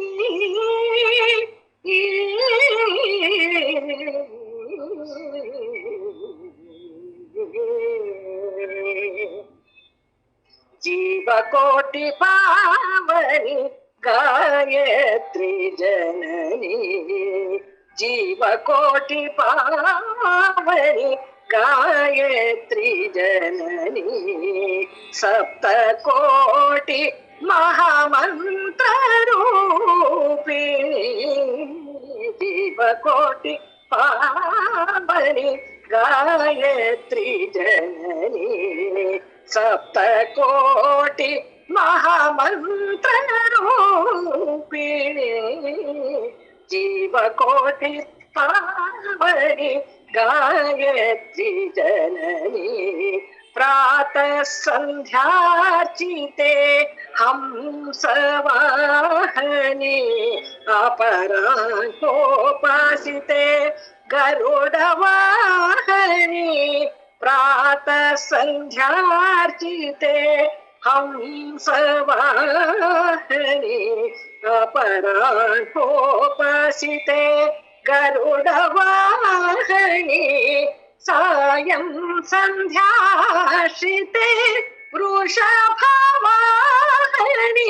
ಸಾಯಂ ಸಂಧ್ಯಾಶ್ರಿತೆ ವೃಷಭವಾಹನಿ ಸರ್ವಕಾಲ ಪೂಜಿತೆ ಮಹಾಯೋಗಿನಿ ಸರ್ವಕಾಲ ಪೂಜಿತೆ ಮಹಾಯೋಗಿನಿ ಜೀವಕೋಟಿ ಪಾವನಿ ಗಾಯತ್ರಿ ಜನನಿ ದಿವ್ಯ ಪಥ ಸಂಚಾರಿಣಿ ಜಯಶಾಲಿನಿ ದಿವ್ಯ ಬೋಧದಾಯಿನಿ ಚಾರುಹಾಸಿನಿ ದಿವ್ಯ ಪಥ ಸಂಚಾರಿಣಿ ಜಯಶಾಲಿನಿ ದಿವ್ಯ ಬೋಧದಾಯಿನಿ ಚಾರುಹಾಸಿನಿ ಧೀಶಕ್ತಿ ಪ್ರಚೋದಿನಿ ದಿವ್ಯ ಮೋಹಿನಿ ಧೀಶಕ್ತಿ ಪ್ರಚೋದಿನಿ ದಿವ್ಯ ಮೋಹಿನಿ ದೂರಿತ ವಿದೂರಿನಿ ದೀಕ್ಷಾ ರೂಪಿಣಿ ದೂರಿತ ವಿದೂರಿನಿ ದೀಕ್ಷಾ ರೂಪಿಣಿ ಇಚ್ಛಾಶಕ್ತಿ ಪ್ರಸಾದಿನಿ ಕಲ್ಯಾಣಿ ಜ್ಞಾನಶಕ್ತಿ ಪ್ರಕಾಶಿನಿ ಬ್ರಹ್ಮಾಣಿ ಇಚ್ಛಾಶಕ್ತಿ ಪ್ರಸಾದಿನಿ ಕಲ್ಯಾಣಿ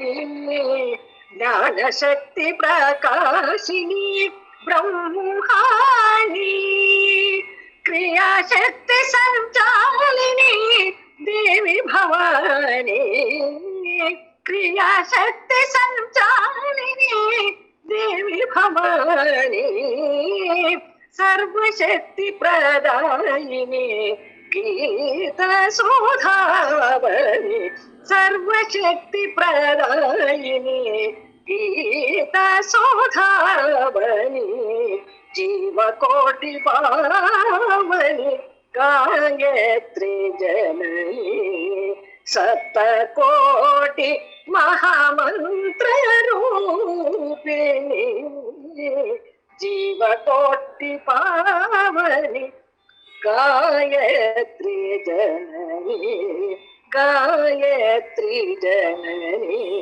ಗಾಯತ್ರಿ ಜನನಿ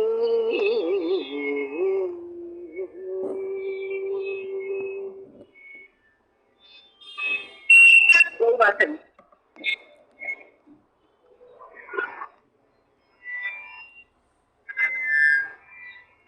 ತುಂಬ ಚೆನ್ನಾಗಿ ಬಂತು. ಹಂಗೆ ಶಾಂತಿ ಮಾತ್ರ ಒಂದು ಹೇಳ್ಬಿಡು. ತುಂಬಾ ಚೆನ್ನಾಗಿತ್ತು ಸಿಕ್ಕಾಡೆ. ಸರ್ವೇ ಭವಂತು ಸುಖಿನಃ ಸರ್ವೇ ಸಂತು ನಿರಾಮಯಾಃ ಸರ್ವೇ ಭದ್ರಾಣಿ ಪಶ್ಯಂತು ಮಾ ಕಶ್ಚಿತ್ ದುಃಖ ಭಾಗ್ ಭವೇತ್. ಓಂ ಶಾಂತಿ ಶಾಂತಿ ಶಾಂತಿ. ಲೋಕಾ ಸಮಸ್ತಾ ಸುಖಿನೋ ಭವಂತು. ಲೋಕಾ ಸಮಸ್ತಾ ಸುಖಿನೋ ಭವಂತು. ಲೋಕಾ ಸಮಸ್ತಾ ಸುಖಿನೋ ಭವಂತು. ಸಮಸ್ತ ಸನ್ಮಂಗಳಾನಿ ಭವಂತು. बोल श्री वासवी माता की जय. ಜೈ